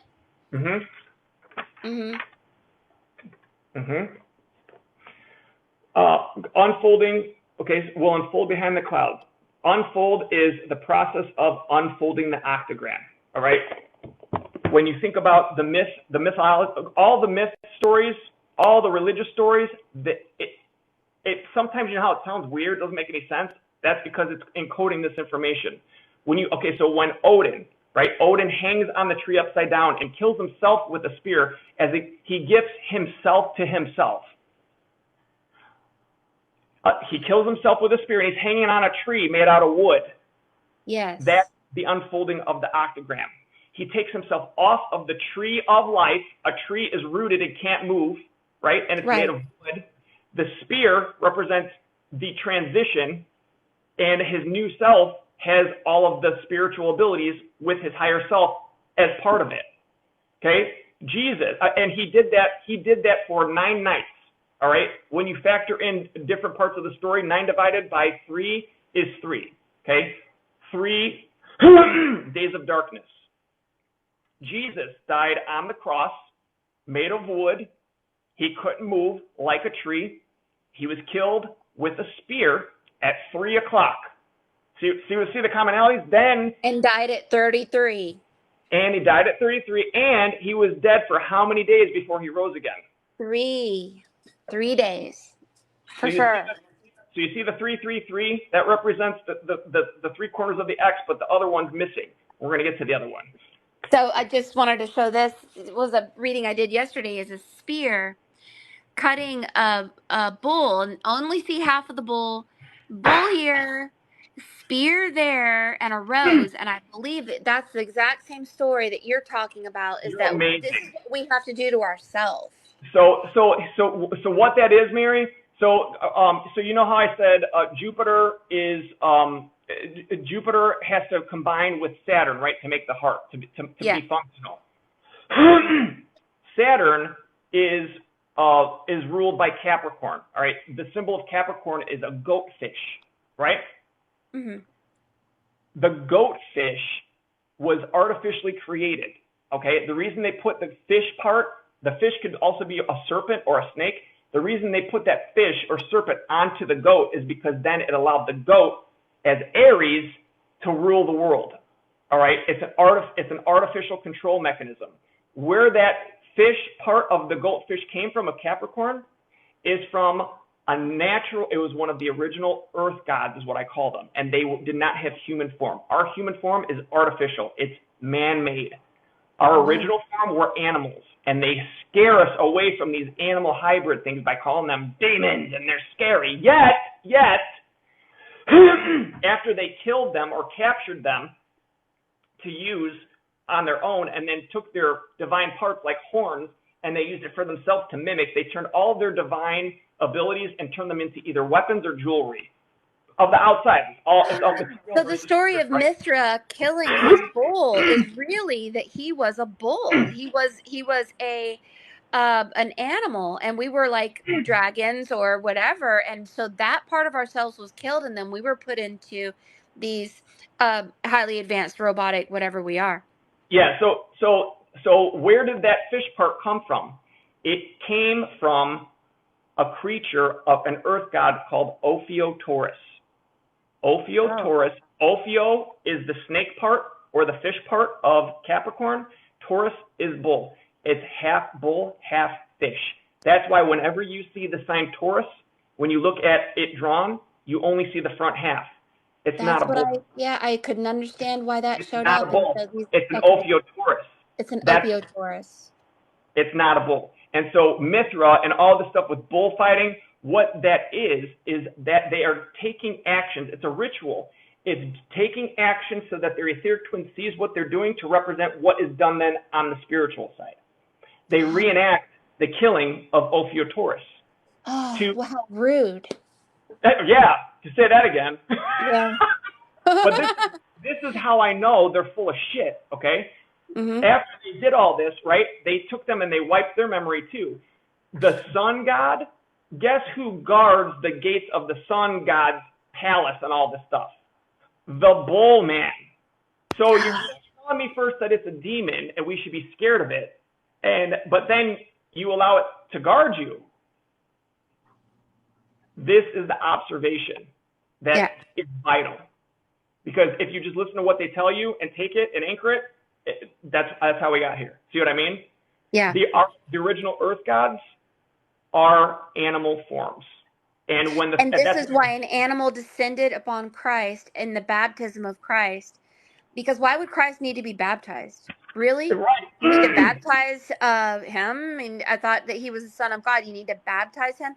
Well, in the baptism, it was really going underwater and coming out of the water and seeing the truth, and that is that we come from animal. This is why the holy dove is an animal that descends. Mm-hmm. And they call it animal because what is the word animal? It's anima and mal. Anima meaning the animating factor, right? The Holy Spirit, the dove, anima, and mal, bad. bad.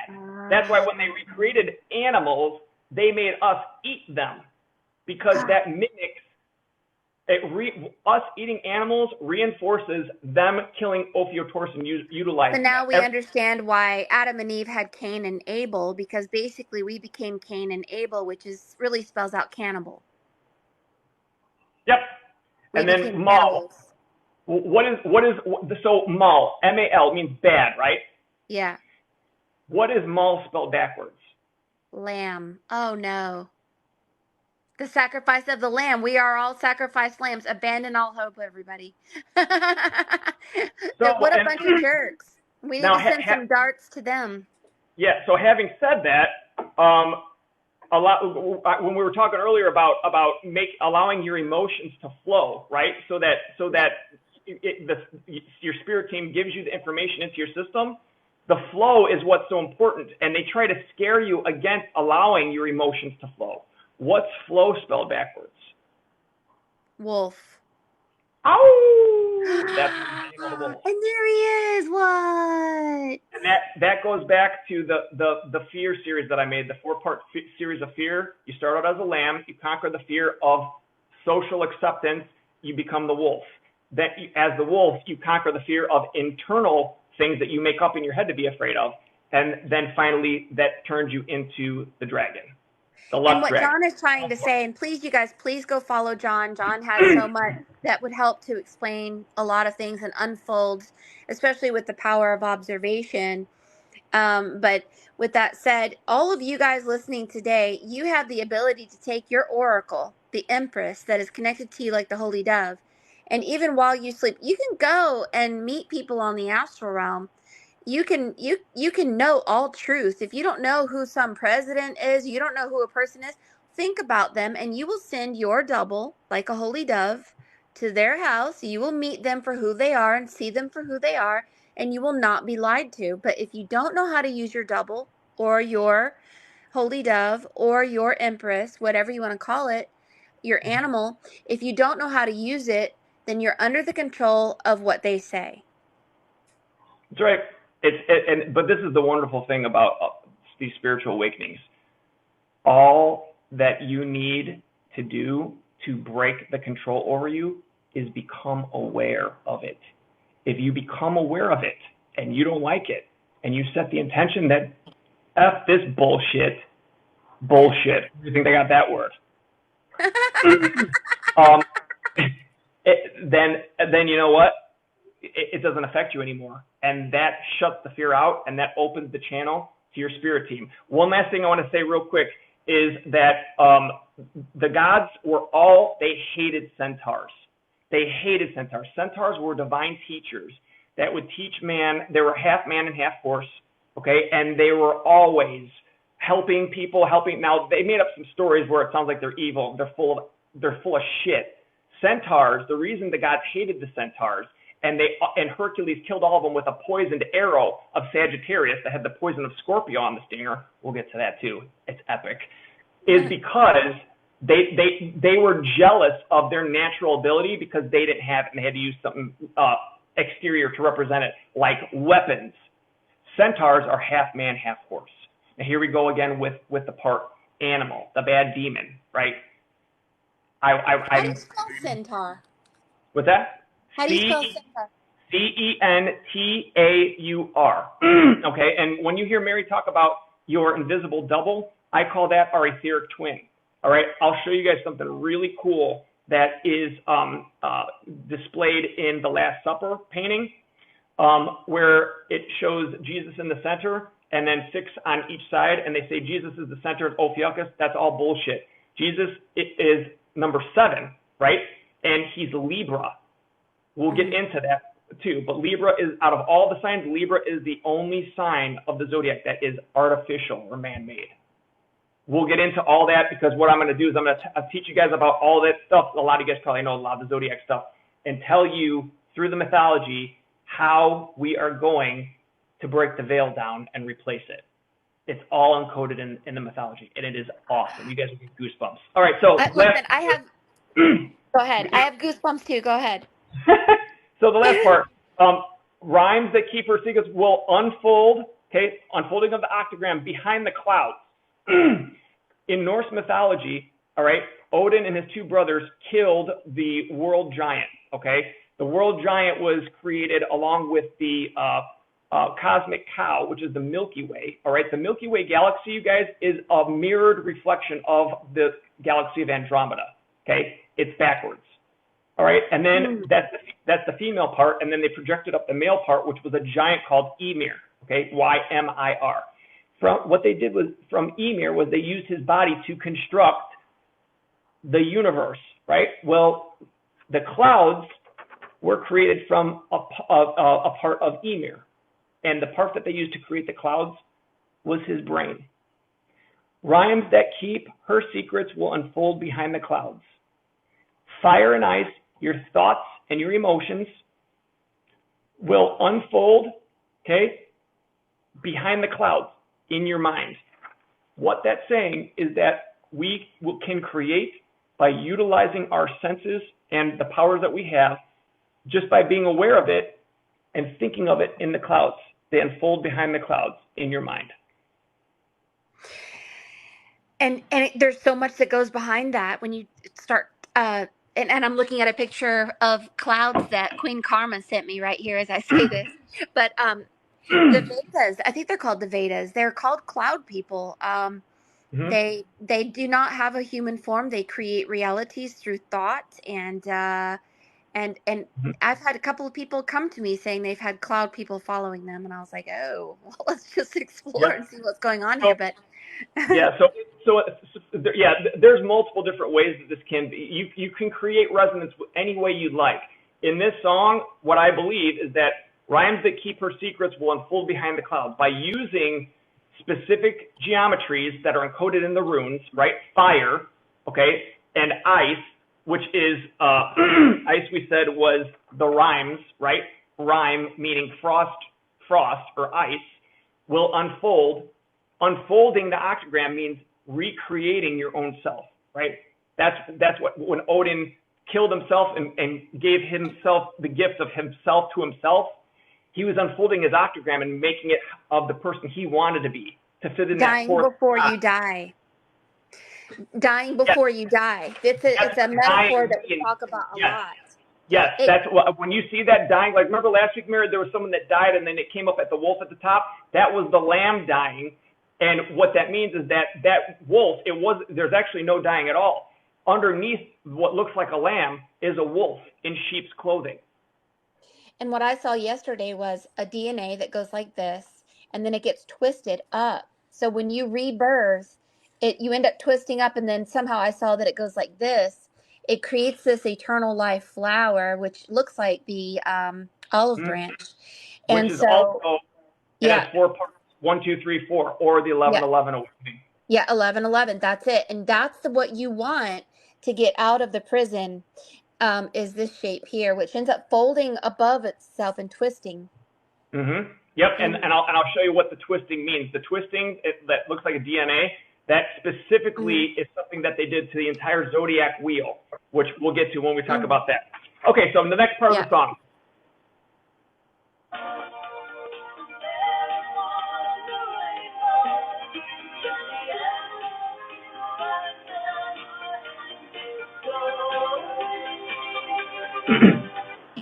Rhymes that keep her secrets will unfold behind the clouds, and there upon the rainbow is the answer to a never-ending story. My brain, your brain goes to images of stuff, I know, but here's where my brain goes. I think of the never-ending story is this spiral of Dorothy that goes, that goes up to a treble clef, and there's the rainbow. There's the never-ending Fibonacci sequence that goes up over a rainbow like that. That's what I see. My brain goes there. See, and this is what's awesome. I would have never in a million years thought of that. This is why I love working with Mary, because now I could think of that. Now, keep in mind, right now, the vortex of creation that was used to create everything, which is the Fibonacci sequence or the phi vortex, that is artificial. And we'll get to that, and I'll show you what it should be. What it should be, it shouldn't go 1, to 2 to 3 to 5 to 8. By adding the numbers before, it should go 1 to 2 to 4 to 8 to 16 to 32, even, like a sphere. By doing it the other way is how they create the egg shape and the vortex that goes along with. So much sense, and it keeps it out of balance so that every Yes, once in a resonance. while. Resonance. Yeah. So here's what I hear when I think of it, and this is why I love doing this. The TikTok is so awesome because you can hear different ways, and then you get new light bulb moments that connect in different ways. There beyond the rainbow. All right. So the rainbow is another. We talk about the rainbow bridge, right? When we lose somebody and their soul goes to the other side, they walk across the rainbow bridge. In Norse mythology, you have Heimdall that guards the rainbow bridge, right? The rainbow bridge is a bridge that connects. It's the etheric bridge that connects physical and spirit. All right. So if there's a God guarding it, and we can't get past, we got to come back here. All right. Beyond the rainbow, in spirit, is the answer to a never-ending story. So what they're saying in that whole part is we can use our thoughts and our emotions in our clouds to create a new connection to beyond the rainbow. A new world. Where Dorothy found Oz, over the rainbow. Yeah. Okay, cool? Yes. So we're gonna stop right there, and guys, listen to the rest of the song. If you have questions, ask. I want to get to the next part because we're already at an hour and a half, and I don't want to take up everyone's whole day. We're gonna move on to "Hungry Like the Wolf," and you'll understand why as soon as we started. It's so awesome.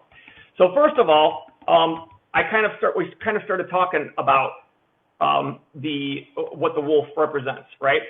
Every single one of us is a wolf in sheep's clothing. All right.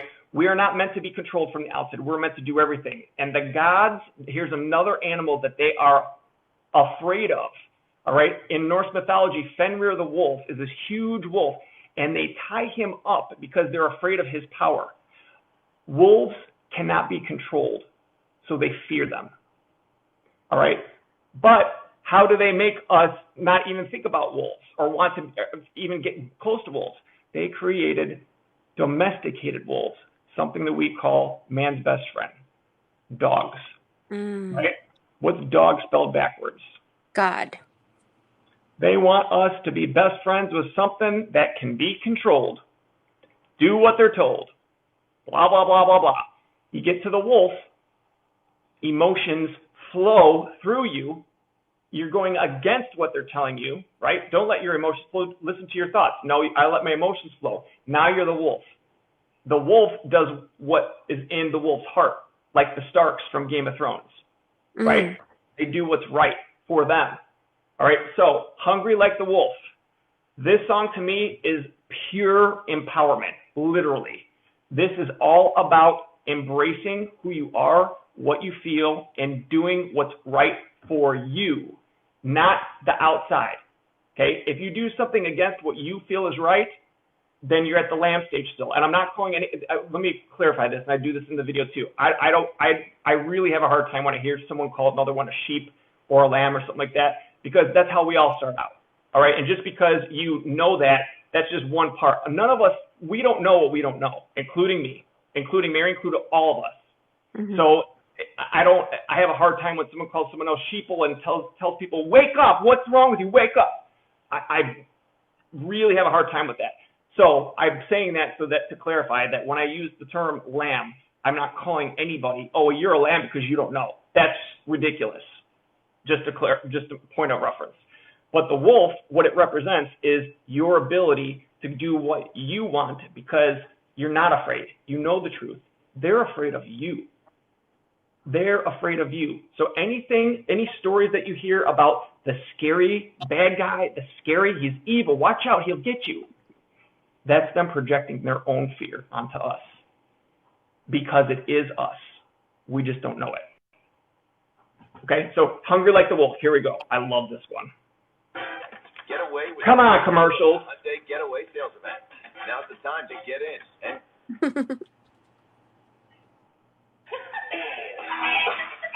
Turn that shit up.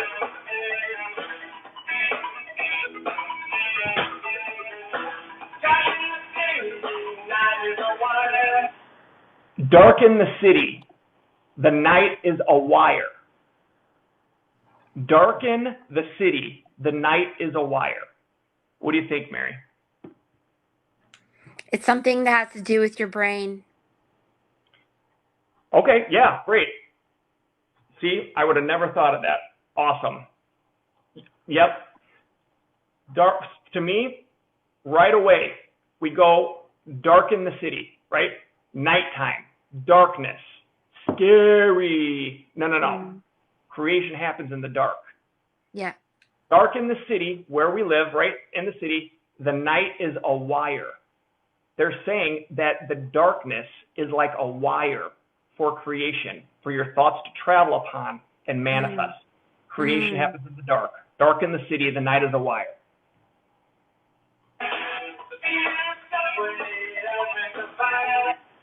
Steam in the subway, the earth is a fire.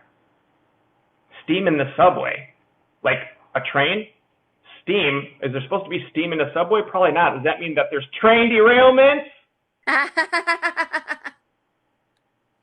Subway is always a dimensional thing.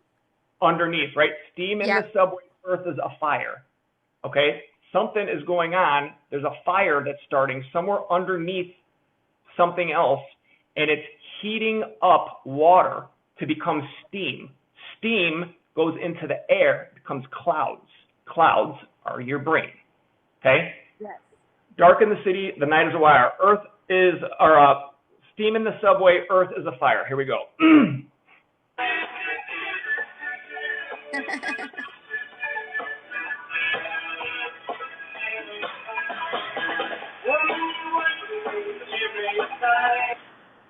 Woman, you want me? Give me a sign. Who's the woman? It's the Empress. It's your higher self. But Woman, also, I want to say something here that I just got a feeling of.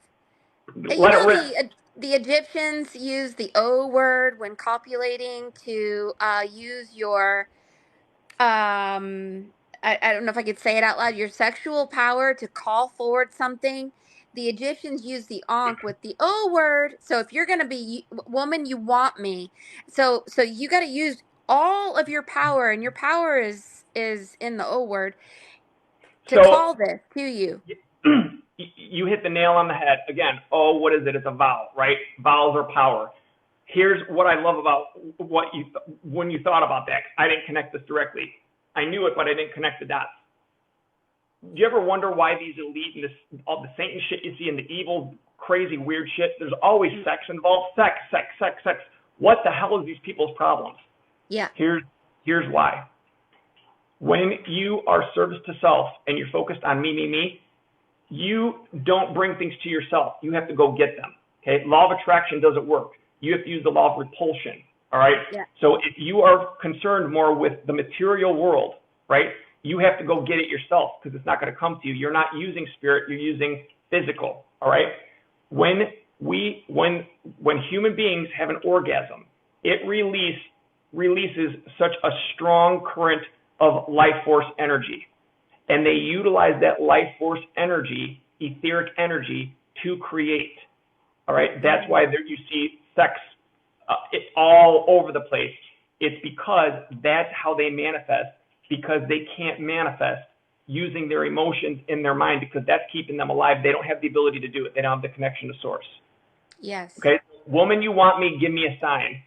To me, what I hear is, okay, higher self, we're going to connect. We're going to give me a sign that you're hearing me, that you're even around, right? Okay, here we go.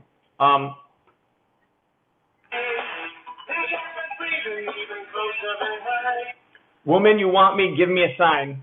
Catch my breathing even closer behind. What do you think, Mary? The inhalation and exhalation that from what I know in shamanism is breathing affects your ethereal net. And so if your ethereal net is connected to a reptilian, you're going to be like Dorothy. Your dog goes into the garden of the Wicked Witch of the West. This is your ethereal net being connected into the outer reality, which is the World Wide Web, Wicked Witch of the West. But if your breathing and exhalation connects to the wolf, then you are illuminating from the inside out. You are not being manipulated or torn or cut or fed upon. Yep. So here's how exactly what Mary said, here's how I say it in a different way. Breathing, right, is the physical representation of projecting spirit, which is what they need, the breath of life. That's what is represented by kissing. All right. Breathing from our spiritual chakras, top half, breath, kissing, physical, etheric, sex, orgasm. Okay. When you ever wonder where do they get this idea where the princess is asleep and she needs to be woken up by the prince who kisses her, that love's first kiss? What that represents, you guys, is your higher self is sleeping because you guys have been disconnected. And when the prince, the male version that travels to the ivory tower, Atreyu travels to the ivory tower, right, gives her a kiss of true love. It's the breath of life. It's reconnecting the channel of spirit between the two of you. That's what love's first kiss is. Okay? I'm seeing it for the first time. Yeah, right.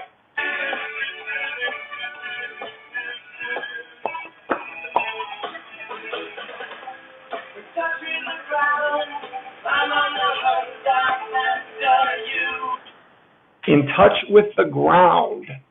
I'm on the hunt. I'm after you. In touch with the ground. Okay? Grounded, right? I'm in touch with the ground.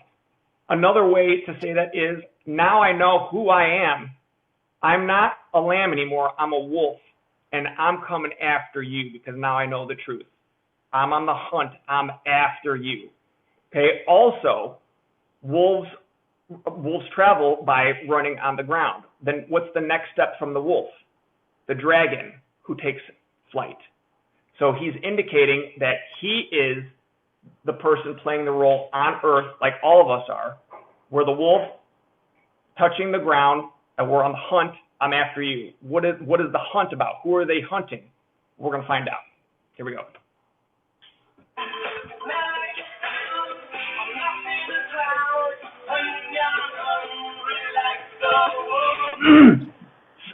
Smell like I sound.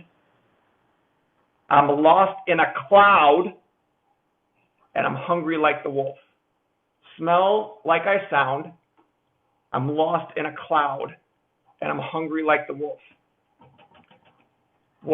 Here's what I think.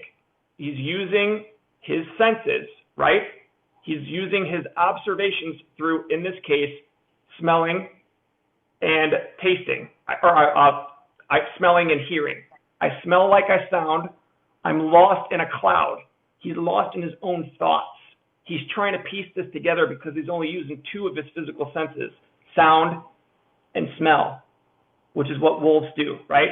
Yeah. But he's saying, I've caught your scent and I hear your footsteps. I'm hungry like the wolf and I'm coming after you. Okay, here we go.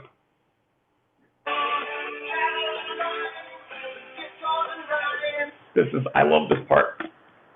Straddle the line. I gotta write this one down. This is all, you're gonna love this. Straddle the line in discord and rhyme. What the F does that mean? Okay, straddle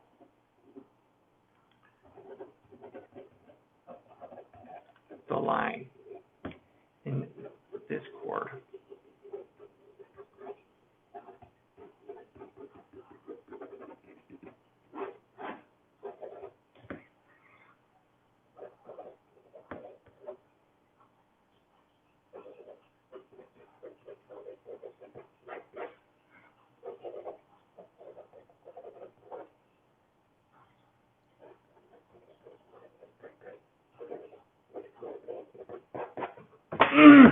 Straddle the line. There is a rune that it's called Eeyore, and it looks like this. Okay, it's like a 6-pointed star, right? The only, to make an 8-pointed star, you would put one right here. Eeyore represents the ability to be on both sides of a boundary at the same time. Okay, both sides of a boundary at the same time. As soon as I heard the lyric, I thought, this is it. So how the hell does that mean straddle the line?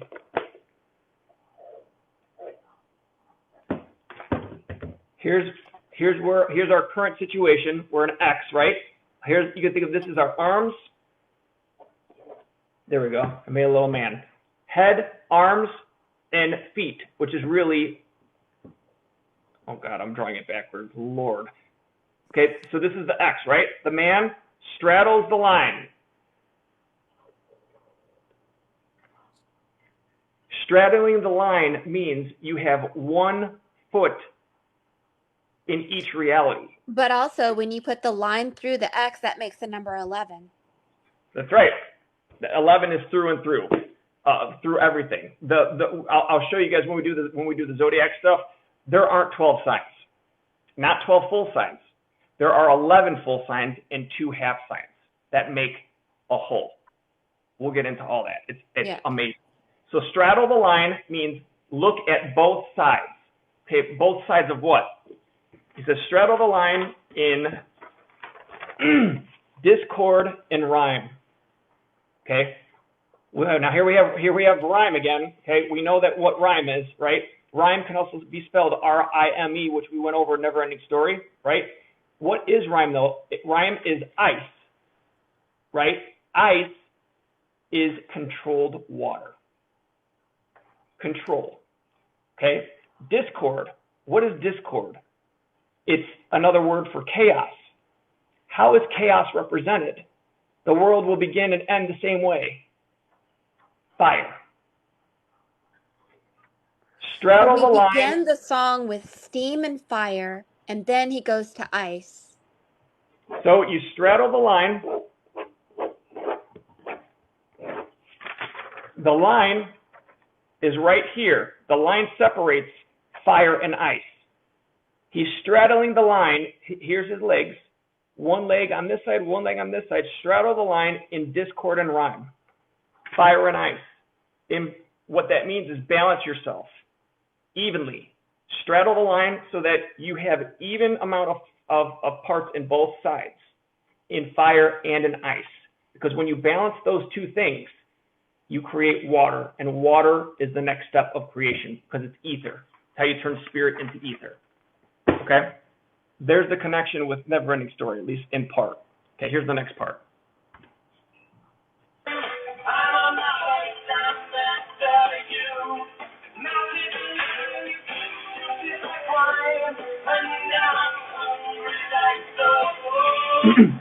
Mouth is alive.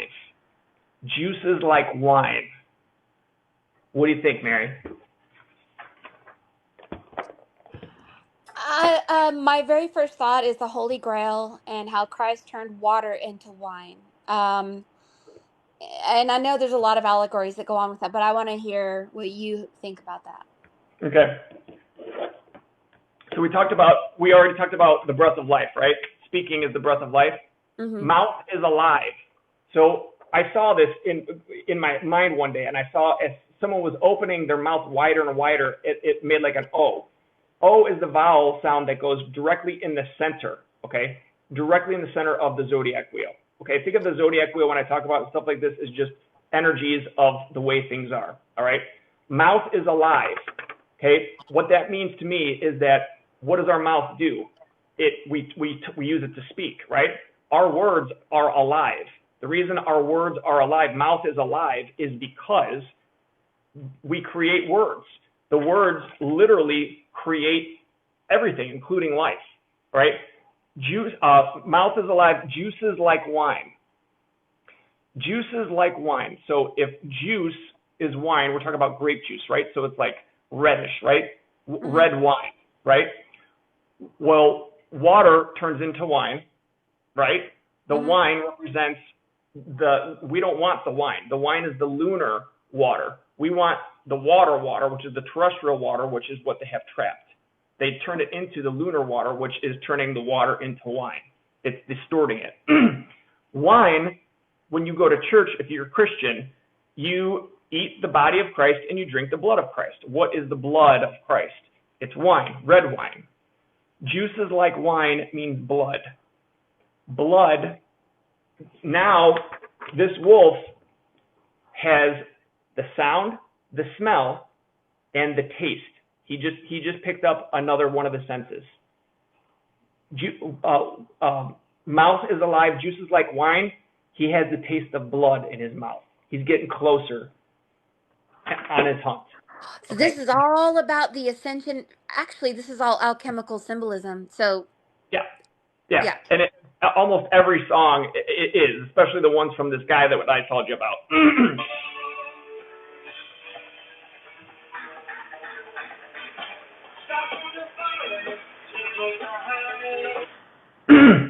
Stalked in the forest, too close to hide. I never knew this before. The bad guys call the world a jungle or a forest. Now the wolf is stalking them in their own creation, and he's too close for them to hide. Turn that fear right in the other direction. Yeah, right. We flipped it around. Literally. Here's the next part.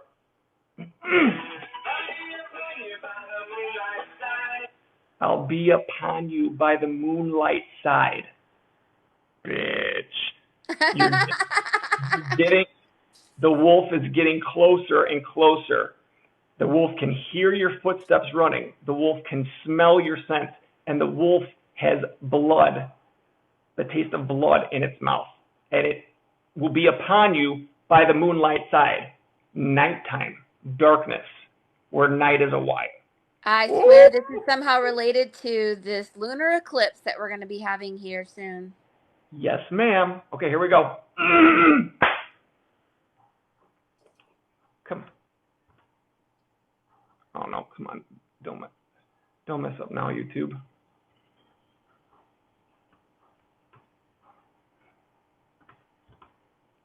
Oh, this asshole. Hang on one second, guys.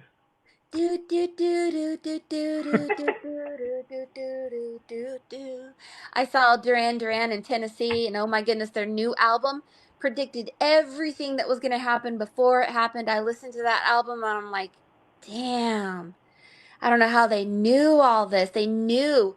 They talked about what's happening in the world. They actually literally laid it out and said that the world is being reset. They literally tell you in the lyrics of their new album that we are going through a reset.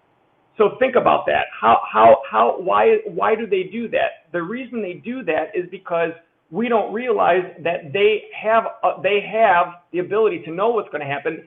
It's not that they're making things happen. They just know what the cycle is. The cycle exists without them. They have no control over the cycle. They trick us into thinking that they do, right? So by making up put the lyrics in the song and having all of us sing it all the time, guess what that does? It manifests exactly what they want for them.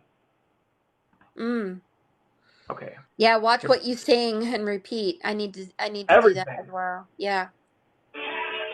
Okay.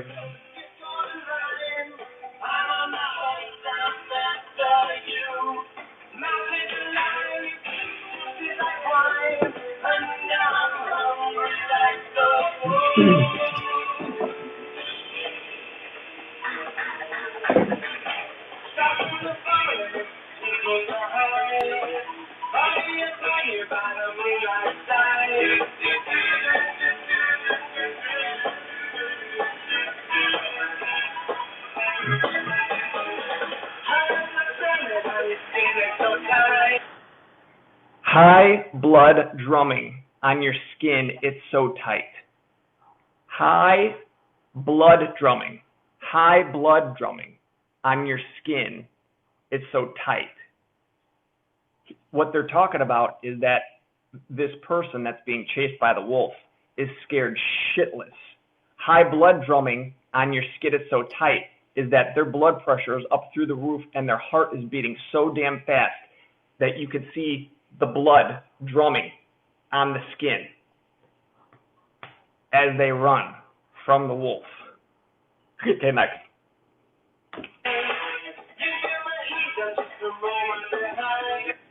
You feel my heat. I'm just a moment behind.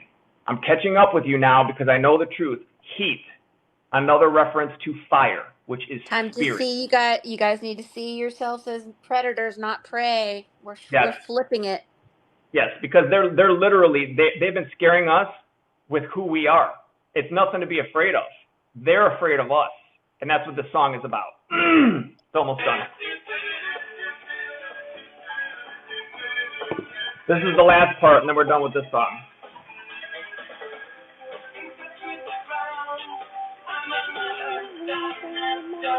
That's the same. Center the sound. So the first part was the same as the first chorus. Center the sound. Okay? The sound before was he was lost in a cloud, couldn't put it together. But by having his feet in discord and rhyme, right? He's able to center the sound. And he's no longer lost in a cloud. He's lost and he's found by centering himself in the sound, music, the natural rhythm. Okay?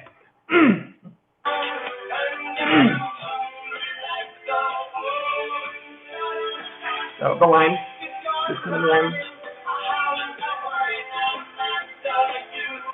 So he replaced the mouth is alive, juice is like wine. Now he says, straddle the line in discord and rhyme.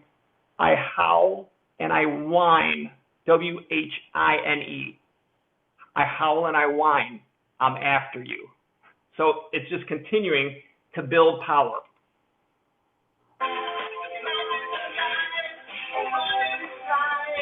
Mouth is alive, all running inside. Mouth is, so not juices like wine anymore. Mouth is alive, all running inside. Now, because he's embraced all of his wolf senses through observation, connecting the dots, right, making patterns. Mouth is alive, so that's still the same, but all running inside, okay? They're all in his mouth now, and he's in complete control. They're all on the inside of the circle, and that's it. The game's over with. We'll stop there with the song because there's more. And then we're actually the third song that I was just going to do. I was just going to share a download. I haven't had this happen. Oh yes, I have. The most recent song that I had where I had a very strong emotional reaction happened on Thursday night, and this one, while all of them were strong emotional reactions, this one was the strongest that I've ever had. I mean, I had tears flowing like deep for a good like at least 15 minutes, and it was crazy. It was crazy. I was doing writing some stuff down that I'm working on, all this stuff. And I took a break and I went upstairs to go take a shower, and I started singing a song out of nowhere. I hadn't heard it. It was a song and it's only a part of a song that's in this movie. There's an 80s movie that my sisters and I used to love. It's called Girls Just Want to Have Fun with Jessica Parker and Helen Hunt. I was in a hip hop group in college, so I danced. I was a backup dancer in December 2001. I went on tour and all that stuff. So I have a connection to this ride of this natural rhythm through dancing. Mary had through singing. And so my the song, I like the song. I've always liked it. It's from that movie, but there's only a little clip of it in the movie. There's other songs in that movie that I love that I've downloaded and listened to, but this wasn't one of them. But I knew right away, I'm seeing this in my head out of nowhere, look up the lyrics. So I looked up the lyrics and I read the lyrics and I read along with the lyrics that I've never heard before because it's not in the movie. It's just a little clip of practicing dancing for the competition, and I lost it because it incorporated things like I had told my mom earlier in the day. We went to the Museum of Science and Industry with my nephew and my sister. Good one thing. And I had told her that something has to be coming up close because I have this feeling in me that is like something's building in me, and I don't even know how to say it. And it's like I don't care about anything else except for this stuff, and that's all there is to it. It's like more of the wolf coming out, right? And then later on, right before I went to take a shower, she's like, I can't believe you made all these connections. No one ever taught you any of this. You taught yourself. No one taught you. And then I hear this song. Oh my God. The song is called I Can Fly. And the artist's name is Rainey. Rainey.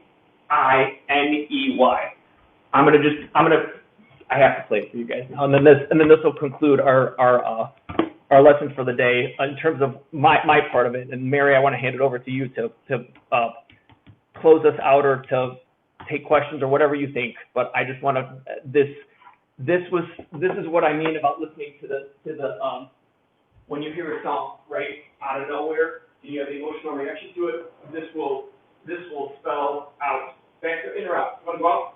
Go on. Take your time. Well, on your way over there, I want to give everybody the allegory of Ragnarok. This is the battle of the gods. The vampire is the cold one that drinks the blood, and the wolf is the one who reincarnates over and over again, and the vampire lives forever. So the actual Ragnarok battle of gods is called Twilight. So when you're talking about the battle between yourself that eats animals and eats the blood, and then realizing that you are the wolf, then the balance between you being the vampire and the wolf comes into fruition. So we're in our wolf stage right now. So we're going to battle the vampire within us and balance that, the battle of the gods.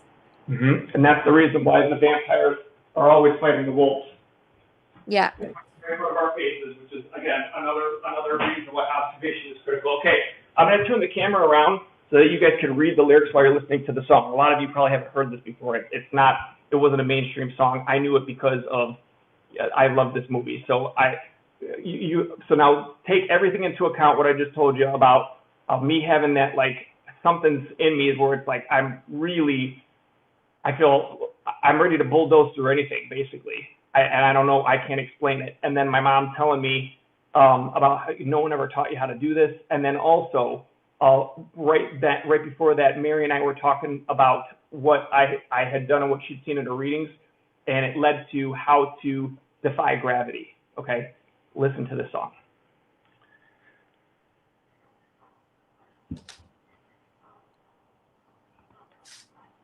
Oh, sorry, hang on.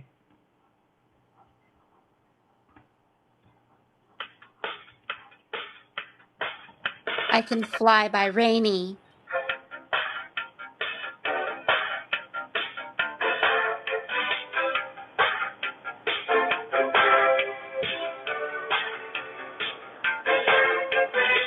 I've got a rising emotion. Spirit is lighting a fire. I've got my body in motion. Gonna have a will of desire. Ever since I was a child, I've been tired to the ground, but I finally found I can move. I can love forever. I run and jump and straight away. I can fly. Now it's stronger than ever. I'm taking hold of my life. Love,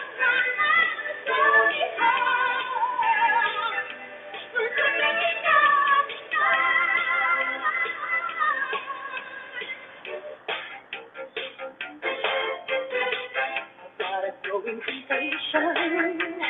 This is what I waited for. Now there's no hesitation. As soon as my feet hit the floor, I'm giving in to the sun, giving in to the magic sound that's breaking me free. I can love forever. I run and just find a break away. I can fly, now it's stronger than ever. I'm gonna reach for the sky.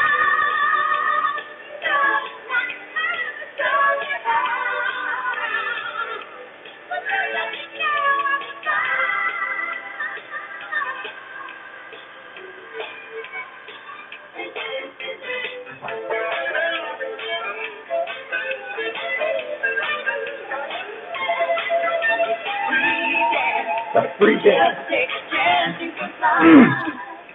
Flying so high and so high, and so high. I know it's the best way to live.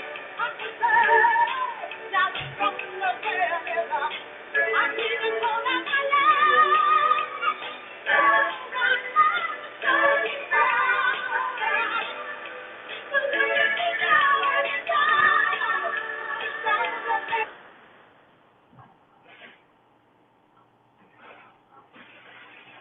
I don't know what I don't know what you want me to say.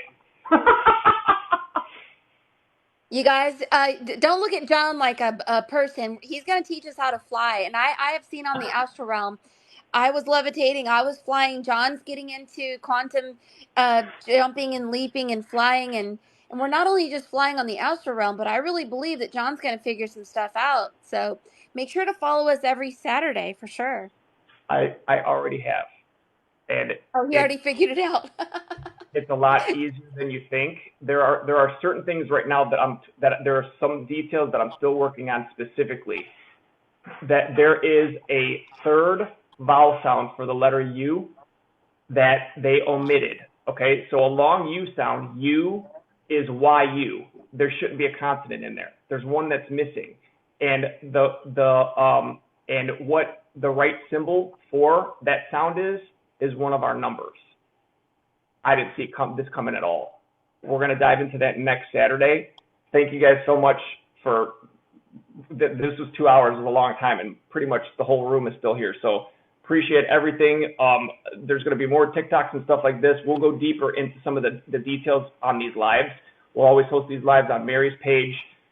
Mary, can you please send me a picture of that so I can really look at it? Because I can't wait to see it. Because once again, you hit the nail on the head with the downloads I got from last night. Unbelievable. Yes. Unbelievable. So moral of the story is this, guys. Observe. The lyrics of the songs, they have hidden meaning. It's not a maybe. Okay, that's why all of these artists no longer write their own lyrics. It's part of what needs to happen in order for them to continue to control us. They have to tell us what's happening, but they can do it hidden in codes, because understanding what's really going on requires us to use our free will tools of our senses. Observe it yourself. Make your own decision so that you don't have someone on the outside tell you what you have to be. Do it with your own senses. We'll pick up again next Saturday with we'll dive into the zodiac stuff, see the connections between the zodiac signs as well as the alphabet and numbers, how they changed it, how we could change it back, and how you can utilize the planets and the stars of the zodiac to know what big next spiritual events are coming. It's all in there, and I'll tell you exactly how to look at it and how to find it. I feel like we should make a date for sometime during the week. I don't know if everyone should wait a whole week for the next one. So That's fine. Mary, listen, Mary, you think about it, and then we'll talk, and then Okay.